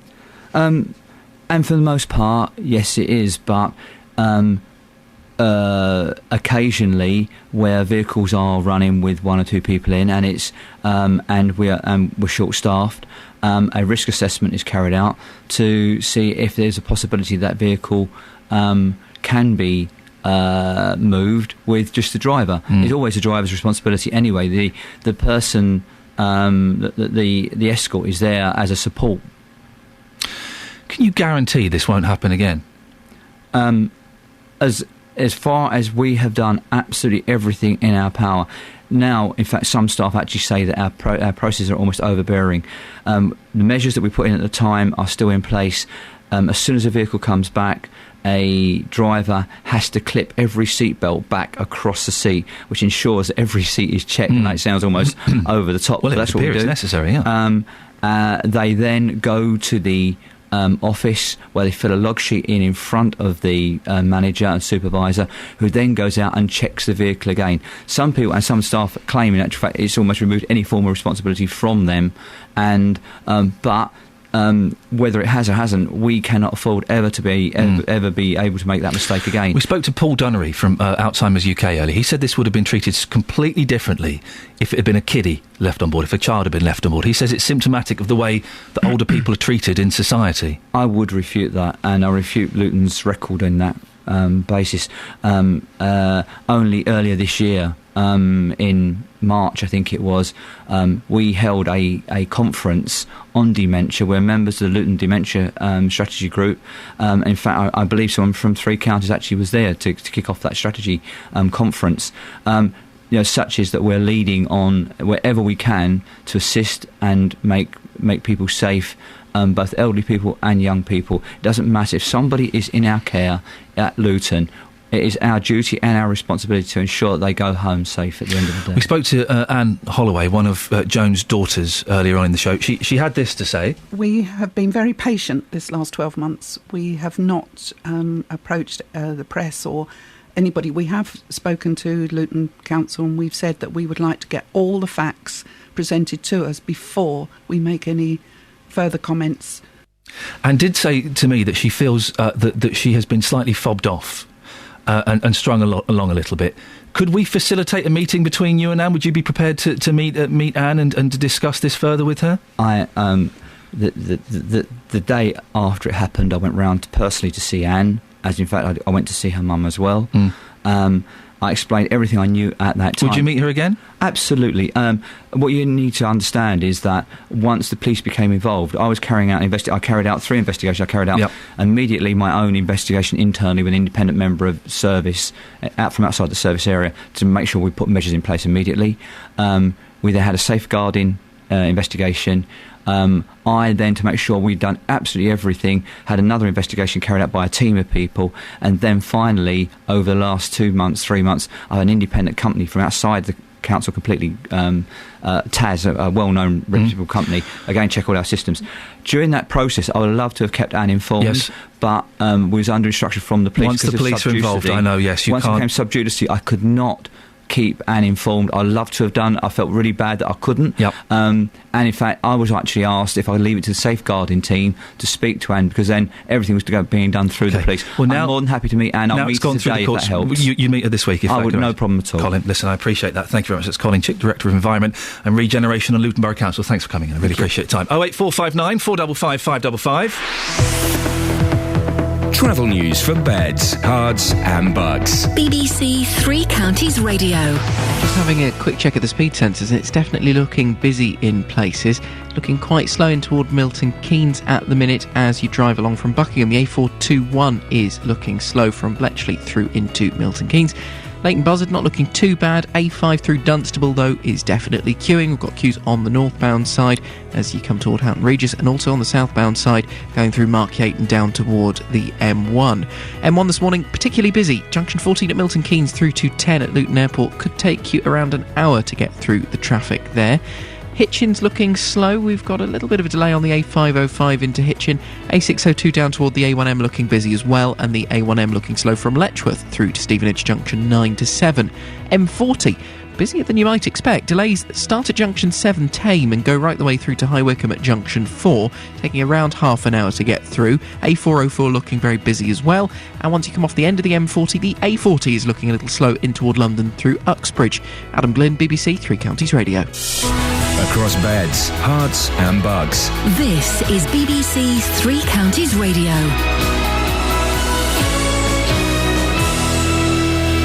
Good morning with the 8:30 headlines. I'm Catherine Boyle. Thames Valley Police have arrested a 57-year-old man on suspicion of murder after a fire in Milton Keynes. Tensions within the Conservative Party will be reignited today when a bill to allow marriage between couples of the same sex returns to the Commons. And the family of an elderly dementia patient left overnight on a Luton bus say a change in the laws needed to stop it happening again. Three Counties Sports. BBC Three Counties Radio. Arsenal will play in the Champions League next season after beating Newcastle 1-0 at St James's Park. Laurent Koscielny scored the winning goal shortly after half-time. Arsene Wenger says his players deserve credit for their achievement this season. I'm very proud that this group of players has been rewarded because they are special. I said that many times, and the determination, the attitude, the focus they've shown has been exceptional, even when we were 7 points behind. And so let's prepare well next season. Gareth Bale scored another terrific goal as Tottenham beat Sunderland 1-0 to finish in 5th place. So, without the carrot of Champions League football next season, how hard will it be for Spurs to keep Bale? Manager Andre Villas-Boas says the situation's out of his hands, so he can't guarantee anything. I told you this 100 times. I don't need to say it once again. But football is ever surprising. But that's the information that I have from the top. Elsewhere, it was a day of goodbyes. Sir Alex Ferguson was denied victory in his last game in charge of Manchester United. It ended in a 5-5 draw with West Brom. Everton lost 2-1 to Chelsea, whose manager Rafa Benitez is also leaving. Liverpool beat QPR 1-0 with Jamie Carragher playing his last game before retirement. Southampton drew 1-1 with Stoke. Fulham beat Swansea 3-0. West Ham beat Reading 4-2 and Wycombe drew 2-2 with Aston Villa. Yeovil are celebrating after being promoted to the Championship. They beat Brentford 2-1 in the League One playoff final at Wembley yesterday. And Watford arrived back from Marbella today and now have a week to prepare for their Championship playoff final against Crystal Palace at Wembley. The squad have been in Spain for 4 days enjoying warm weather training. And that's your latest news and sport. More from me at 9 o'clock. Call 08459 455 555. BBC Three Counties Radio. Morning, this is Iain Lee, BBC Three Counties Radio. Lots to cram in between now and JVS at 9 o'clock, including gay marriage, old people snogging in the street and markets, if you fancy talking about that as well. But before that, David Cameron will come under more pressure later today as the Commons debates controversial government plans to allow gay marriage. The issue has split the Conservatives, with more of the party's MPs against the idea than are in favour. I'm joined now by our political correspondent, Paul Rowley. Good morning, Paul. Good morning, Lee. Yes, thank you. It's all right. It's early. Is the Prime Minister facing defeat on this? Within his party, he may be, because the last time it was debated, Ian, 3 months ago, 139 Conservative MPs opposed him, 132 were in favour. Of those who took a different view, 10 of them were ministers, including David Lidington in Aylesbury, Mike Penning in Hemel Hempstead, but he also had the likes of Steve Baker, Cheryl Gillan, a former Cabinet Minister, Oliver Heald, Mark Lancaster, Peter Lilly, former Deputy Leader of the Conservative Party, Anne Main, and Andrew Selous against him. So there's a fair degree of MPs in the three counties who are opposing on this, but it's a free vote. So if you're a minister, you don't lose your job as a result. The fact is that Labour and the Liberal Democrats largely support this idea. So even though there will be opposition to the Prime Minister from his own side in the Commons today and tomorrow and in the House of Lords next month, ultimately I think it will become law. Cameron's taking a bit of a bashing. Last week it was Europe. This week it was this. There are some people that might argue the gay marriage thing isn't such a big deal. Why is Cameron pursuing it so much? Well, it's terribly old-fashioned, but he actually believes in it. I've interviewed him about it, and he thinks it's an issue of equality. His argument is, why should gays and lesbians be prevented from getting married when heterosexual couples can? Now, yeah, there are other priorities. The economy is the main priority for all the parties, but he thinks this is an important issue, not only as an issue, but also, I think, in order to win votes, crudely, because this is something that plays to the middle ground voters rather than traditional Conservative voters, because he's clearly hacked a lot of those off. Indeed, 1936 Conservative Party chairman, or former chairman, handed in a protest letter at Downing Street yesterday, Iain, saying it's not a priority and it's turning traditional Tory voters away from the party. Many are already fearful they're losing ground to the UK Independence Party over Europe, and this could be another of those issues. But David Cameron's view is this is social change. It always leads to conflict. It happened in the past, in the 1960s, when they changed the law on things like hanging, on abortion, and indeed the legalisation of homosexuality in 1967. That's all three of those issues are now largely accepted, and a lot of younger voters are saying, well, what's all the fuss about? Europe last week, gay marriage this week, Geoffrey Howe at the weekend. Is all of this doing damage to David Cameron's authority? It may do within his party, but he seems to be willing to risk that. And I think part of the pitch is if you're going to be a leader, you've got to lead, often leading your party by the scruff of the neck. And he's seen what happened with Tony Blair. Every time he took on the trade unions and confronted his own party, his opinion poll rating went through the roof. And that's the strategy. It may hack off some of your activists, but as part of his modernisation programme, he feels he needs to win support from the centre ground, from undecided voters that any successful party needs, Iain, in order to win an outright majority come the next election. And let's not forget, he didn't get that outright majority last time around in 2010. Oh, yes, he's stuck with that other fella, isn't he? I remember now. Paul, thank you very much for your time. Appreciate it. Well, that was our political correspondent, Paul Rowley, there. But we've sent Justin Dealey to find out what you think this morning. Justin, where have you been? Yes, hello, Ian. I've been getting views on gay marriage in Milton Keynes. Some are for it, some certainly aren't. Here's what people have had to say this morning. Rose, can you tell me your thoughts on gay marriage, please? I've got no problem with it at all. None at all. My niece is gay, has came out several years ago, and doesn't change my views on her, the family, or anything. So is she planning to get married, to have a civil partnership? Not at the moment, not that I'm aware of, no. But do you think it should be acceptable for your niece to get married if she wants to? Definitely. Why should she be victimised, or whatever you want to call it? It's, everyone to their own, that's what I say. And has she been victimised? Has she been abused for being gay? I think at first, when she first came out, a few of her friends were a bit shocked and maybe shunned her a bit, but since then, no, not that I'm aware of. And we obviously know that some people can't move on. There'll be a few people listening to this who have got extreme views. Anybody who thinks that it's wrong, gay marriage, what would you say to those people? Come back to this century. Stop living in the past. These things are, going to happen, and we've got to move on with the times. Well, madam, what's your thoughts on gay marriage? I personally believe that getting married is about a relationship and commitment. It's irrelevant whether it's a gay marriage, people are bisexual, whatever. Doesn't make any difference. So as long as those two people are committed to each other, There's no problem whatsoever? No, none at all. Not for me. Well, let's have a final word with yourself, Anthony. What's your thoughts on gay marriage? I don't know. I don't give it a lot of thought. It's certainly not something I approve of. Why don't you approve of it? Because I've always regarded that marriage as something between a man and a woman, not something between two of the same sex. Haven't we moved on now, though, as a nation? I mean, the whole idea of marriage is childbirth, I think. But if two people love each other, why shouldn't they be happy together? Oh, I don't know. It's not something I argue about. I just don't like the idea. If you saw two men walking down the street, holding hands, and they were kissing each other, would you think that was disgusting? I don't like it, no. No, thanks. Well, Justin, there's a real mixed bunch of attitudes there, isn't there? Absolutely.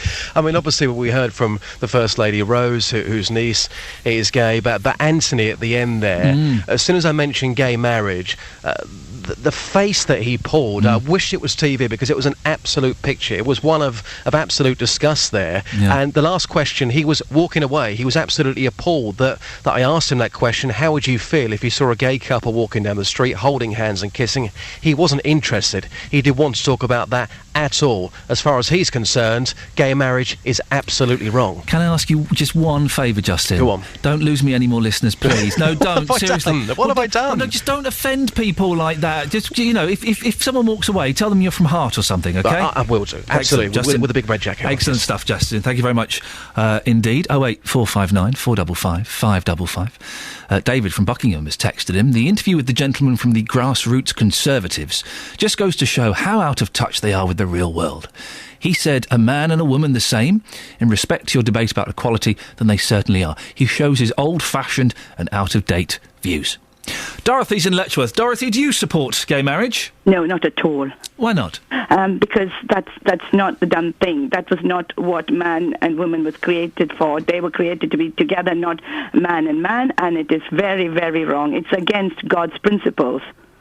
In what way is it against God's principles? Because that's what the Bible clearly states, that, man and man are not to have sex together, neither women and women. Well, it doesn't say man and man not to have sex together, does it? Yes, it does indeed. It very clearly says it's pervert behaviour. It is unnatural. It shouldn't be done. Dorothy, just to clarify, your Bible knowledge, I'm sure, is a lot stronger than mine. Yes. I'm sure the Bible doesn't say man and man should not have sex together, it's pervert behaviour. Well, it is. Isn't the line something, man should not lie with man? Yes. And in the old days, in the Old Testament, they were stoned. They were stoned for doing that. Well, there's some people are stoned, some people are hanged in various parts of the world for stealing loaves of bread. We're better than that, aren't we? We've evolved. No. God's law doesn't change. That is why our nation is in such a disastrous way. People doing whatever they want. Even our MPs do not know whether they're coming or going. Our MPs, too, are just doing it. And I know for a fact that Cameron wants the votes of the people, and that's why he's doing it. And we are praying very much for Cameron and for the leaders of the country, that they will go God's ways and please God first and then man. So, Dorothy, are you suggesting that the reason that we're in economic ruin and the country could be doing better is because of the gays? Yeah, it's God's judgment on the country. Not only the gays, there's lots of things people are doing in this country that are against God's will.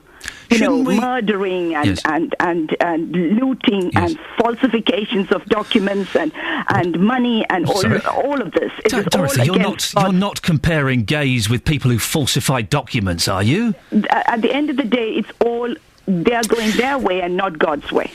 Shouldn't we be... I was always brought up to believe that we should be celebrating loving relationships. As long as you're in love and you're not hurting anybody else and you attempt monogamy and you stay together, that's what it's all about, isn't it? Just being in love. It doesn't matter if I'm in love with a woman or a man, does it? No, I'm afraid, and I'm afraid that man and woman, it's lust, not love.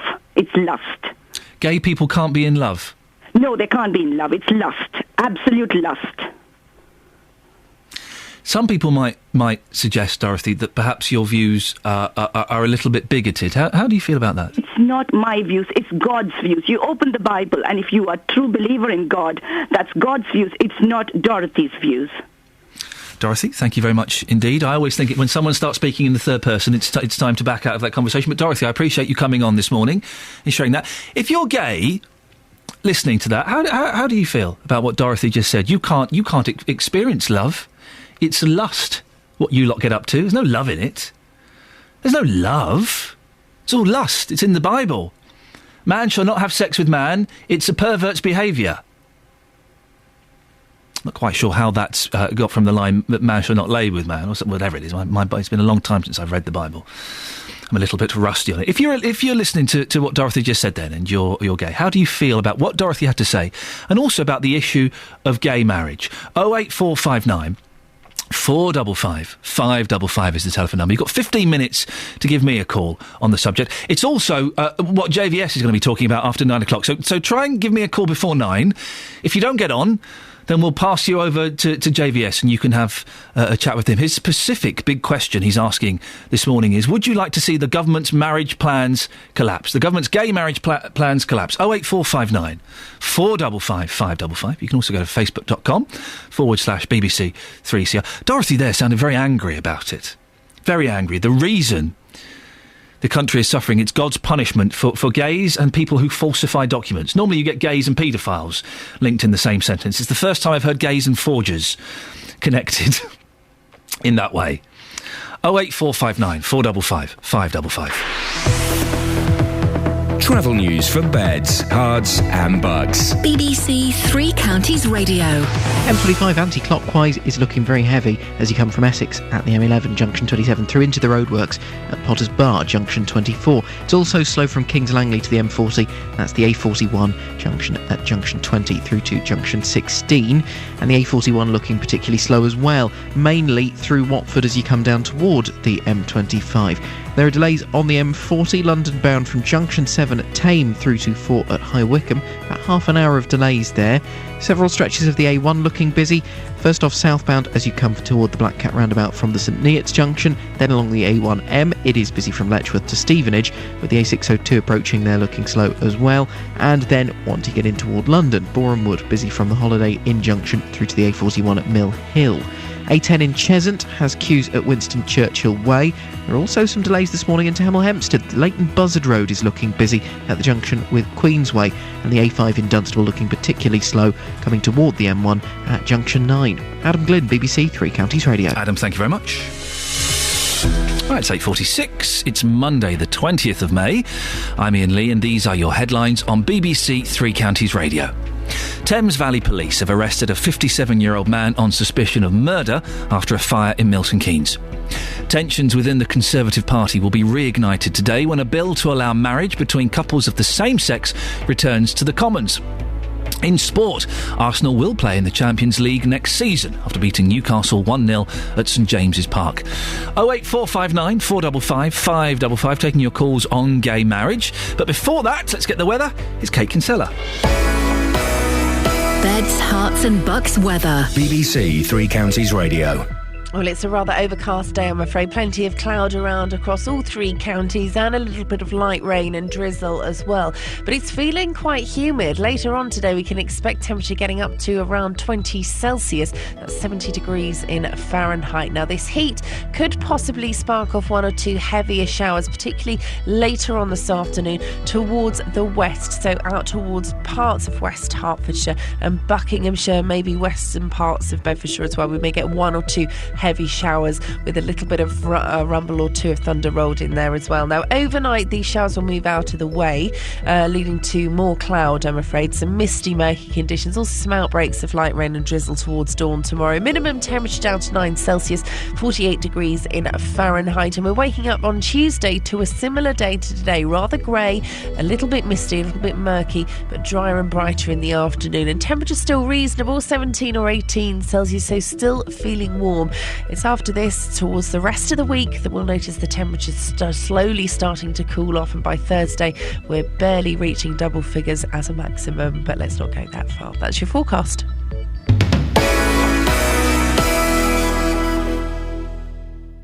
Nick Coffer on BBC Three Counties Radio. Every weekday between 12 and 3, I'm here with a little bit of celebrity. I'll always love being a comedian because it's my job, so I'm going to keep doing that. I was voted Japan's #1 male vocalist of the year, and I beat out Frank Sinatra. How's that? Expert advice. It does sound like it's a mechanical pain brought on by altered mechanics in your upper limb. Your capital's protected because I'm guessing what you don't want to do is take any risks with the capital itself. And loads of really great music. Nick Coffer, weekdays from 12 on BBC Three Counties Radio. We're discussing gay marriage this morning, and earlier on in the show we spoke to a gentleman who was part of the team that had sent a letter to David Cameron. His name was Robert Wooler, that was it, of course, the chairman of the Conservatives' Grassroots campaign. He was dead against gay marriage, dead against it. We thought it was a nonsense. If you missed that, you'll be able to listen to that again. That'll be part of the podcast this week. The podcast, I will explain more as the week goes on, but just Fridays, best of podcast, although we're not calling it the best of podcast. What do you think? Do you support gay marriage? Dorothy, 10 minutes ago, if that, thinks that according to her, the Bible says man shall not have sex with another man. It's a pervert's way. Well, it doesn't say that. That's the line is something like man shall not lay with man. And as we all know, the Bible can be interpreted in many ways. Also, the Bible was written thousands of years ago, a couple of thousand years ago. Do we have to live by those rules? It's a little bit outdated. Homosexuality, when was that legalised? 1961, I'm going to say. From the top of my head. It might even have been a little bit later than that. That's a good thing that was legalised, isn't it? That was a good thing. That was an evolution in our legal and ethical and moral process in this country. A great thing it was legalised. Surely it makes sense to legalise marriage. Are we going to look back in 50 years' time and go, I can't... Do you remember when gays weren't allowed to get married? Do you remember that? It's mad. What were they thinking in the early 21st century? John Ronson on Twitter likened it to racism. He's asking, why are the people who are against gay marriage not treated with the same vilification as racists? 08459 455 555. Lucy's in Bedfordshire. Morning, Lucy. Good morning. What do you think about gay marriage? I think it should be supported. I think it's really important to encourage people to make commitment to each other. There's so many heterosexual marriages that break down. Just because it's heterosexual doesn't mean it's better than a gay couple. They're perfectly as valid as everybody else. We've heard, Lucy, from a couple of voices suggesting that marriage is primarily about the procreation and creating children. What do you think about that? I think it's more about making a commitment and raising a family and creating a good, solid family unit to raise the next generation. And gay couples can do that just as well as anybody else. Why do you think there is so much anger in some respects? Robert Willard, who we spoke to, seemed a bit angry. Dorothy, who we spoke to, was definitely angry. Why is there so much anger directed towards gay people and the thought that they might want to settle down and live together? I really don't know, but I think God needs to be taken out of the equation because it's nothing to do with God. Lucy, thank you very much indeed. Lucy in Bedfordshire, she supports gay marriage. What do you think? 08459 455 555. Well, in terms of marriage, can you take God out of the equation? And some would argue that God is part of it. I got married in a church. Not because I'm religious, but just I thought, well, A, it'll be nice, and B, you've got to hedge your bets. Haven't you? You never know. You never know if he's going to be there or not. I'd hate to turn up in heaven and he goes, oh, well, you didn't believe. You didn't even hedge your bets. 08459 455 555. I do think if you don't...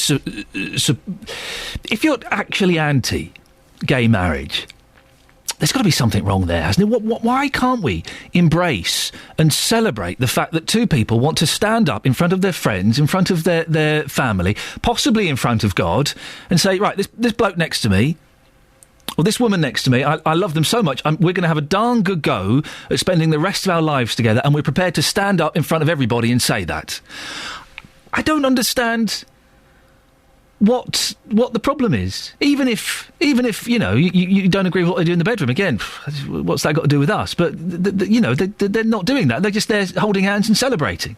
08459 455 555. We've also been talking about markets this morning.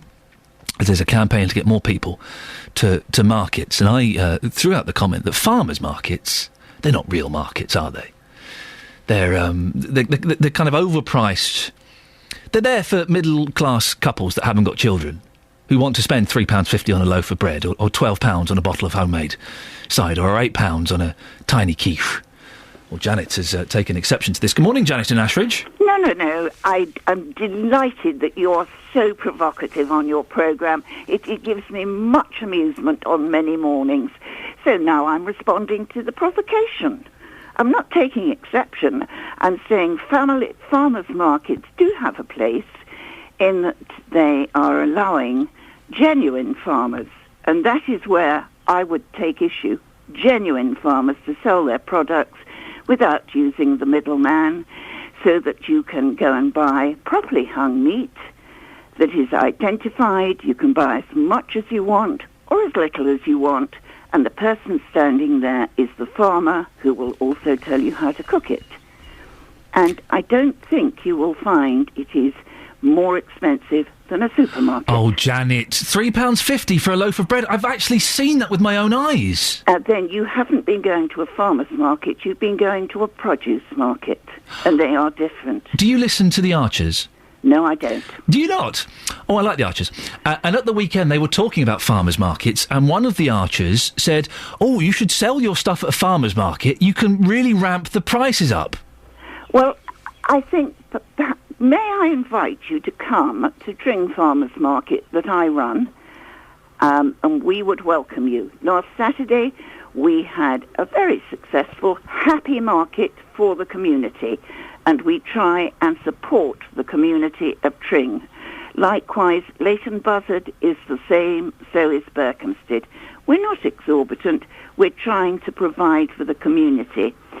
A wholemeal loaf of bread is £1.20, a large loaf, which has been made that night, and the man who has made it stands at his stall. Do you sell quiches, Janet? Yes, I do. How much is a quiche? My quiche, you're asking about my handmade... How much is Janet's handmade quiche? My quiche is $3.99 for a 9-inch deep quiche. So $3.99 for 9 inches. Get 4 good portions or 8 small ones. I'm in. Well, listen, that's better than... I've seen tiny quiches, you know, the ones you could fit in the palm of your hand, for about £8. Well, I'm not sure where you're going. That's all I could say. Well, the last one I went to was in North London, which I suspect... Well, I suspect, too, that gives it away. Yes, but they probably are paying a great deal more for their stalls. Yes. They are not... The places I go to, they're non-profit-making enterprise. Everything goes back into the market itself. The people who run it make nothing. Do you keep an eye, Janet, on what prices people are charging? And if Farmer Tony is starting to up his price for a bottle of cider, do you say, "Hey, Tony, come on, calm down"? Well, unfortunately, we're not licensed. Okay. Every time. But with breads and cheeses? Cheeses. I think you have to distinguish between factory cheese, yes, which tends to be sold in the supermarket, than farmhouse-made cheese, which is going to be more expensive because it's being kept for 1 to 2 and possibly 3 years. So you've got to think of the expense of holding that cheese, of rotating it every week. You've got to think of the labour, you've got to think of the rent on the building, you've got to think of the council tax. Apart from anything else involved in that. It must be more. How is business in the world of farmers' markets, Janet? They are holding their own, but only just because people don't have the money, so we are trying to accommodate them. Give your market a plug. Where and when? I don't need to give my... Oh, Janet! I don't need to give it a plug. People know Posh Janet. There are people listening today who will say, "I heard you on the radio." Oh, dear. Posh Janet, I do like you. Listen, what? Go on. What's that in the background? Well, there's a dog scratching himself at the moment. I can hear tweeting. Have you got birds? Oh, well, I'm sitting in the garage. I'm not sitting inside. Why have you got birds in your garage, Posh Janet? I've got a blue tit's nest and a robin's nest. In your garage? Yes. How nice. Well, I live in the middle of Ashridge, in the middle of the country, surrounded by nobody. Janet, listen, it's lovely to talk to you. I hope we speak again, and I'm giving you a cheeky wink because you get the act, so thank you. Thank you. Thank you very much, Posh Janet. There we go, you see. She gets it. No, everyone gets it. Posh Janet got it. She saw behind the curtain there for a second. Well, she was delightful. I don't need to plug it. Good for her. Well, quick look. I've not done the front pages of the Express and the Mail and the Sun. Let's do it very quickly. House prices at a record high. The Express. Oh, it's not good news. Sorry, I should have looked at these before. It's bad news. Rod Stewart is on the front page again. Meltdown on gay marriage is the Daily Mail. And the Sun, there's a picture of a lady with big breasts. There's a picture of another lady in her pants. And then there's a story about a man who doesn't manage a football team anymore. So, really, it wasn't worth having a look at in the slightest, was it? Let's get the latest travel news now. Here's Adam Glynn. Travel news for beds, cards and bugs. BBC Three Counties Radio. Thanks, Ian. Just checking the trains for you first off, and things still looking pretty good, actually. No real delays to report across the three counties. Roads looking a bit better. I think we're through the worst of it this morning. Southbound M1 is still looking slow with delays from Milton Keynes to Dunstable, but it's only taking around 45 minutes to get through the traffic now compared to an hour a little bit earlier on. Northbound looking slow, though, as well, from junction 13 at Bedford to 14 at Milton Keynes. Anti-clockwise M25, you've got queues from Chorleywood to the M40, and the M40 is busy from Watlington to Stokenchurch, junction 6 to 5. A1 got queues at the Black Cat roundabout, slow moving along the A1M from Letchworth to Stevenage, and also delays as you come into London on the A1 southbound from Boreham Wood at Stirling Corner through to the A41 at Mill Hill. Now, if you're using the A41 around Watford, it is queuing at the minute toward the M25 at Kings Langley. It's also pretty slow in and out of Aylesbury, the Oxford Road roundabout in particular. Dunstable, slow on the A505. Church Street's looking busy from Sainsbury's through to the High Street at the A5. And on the A412 in Watford, we've got slow-moving traffic at the Town Hall roundabout. Adam Glynn, BBC Three Counties Radio. Thank you very much, Adam. Well, that's it. That's your lot. I'm back tomorrow at 6 o'clock. The gay debate continues. It will do with Jonathan Vernon Smith after 9. Ta-ta. On FM, AM, online and digital radio. This is BBC Three Counties Radio. Thank you, Ian. Good morning. Welcome to the JVS show. I'm Jonathan Vernon Smith. And today's big topic in the Commons today, MPs will debate the future of gay marriage. A group of Tories, led by Tim Lawson MP,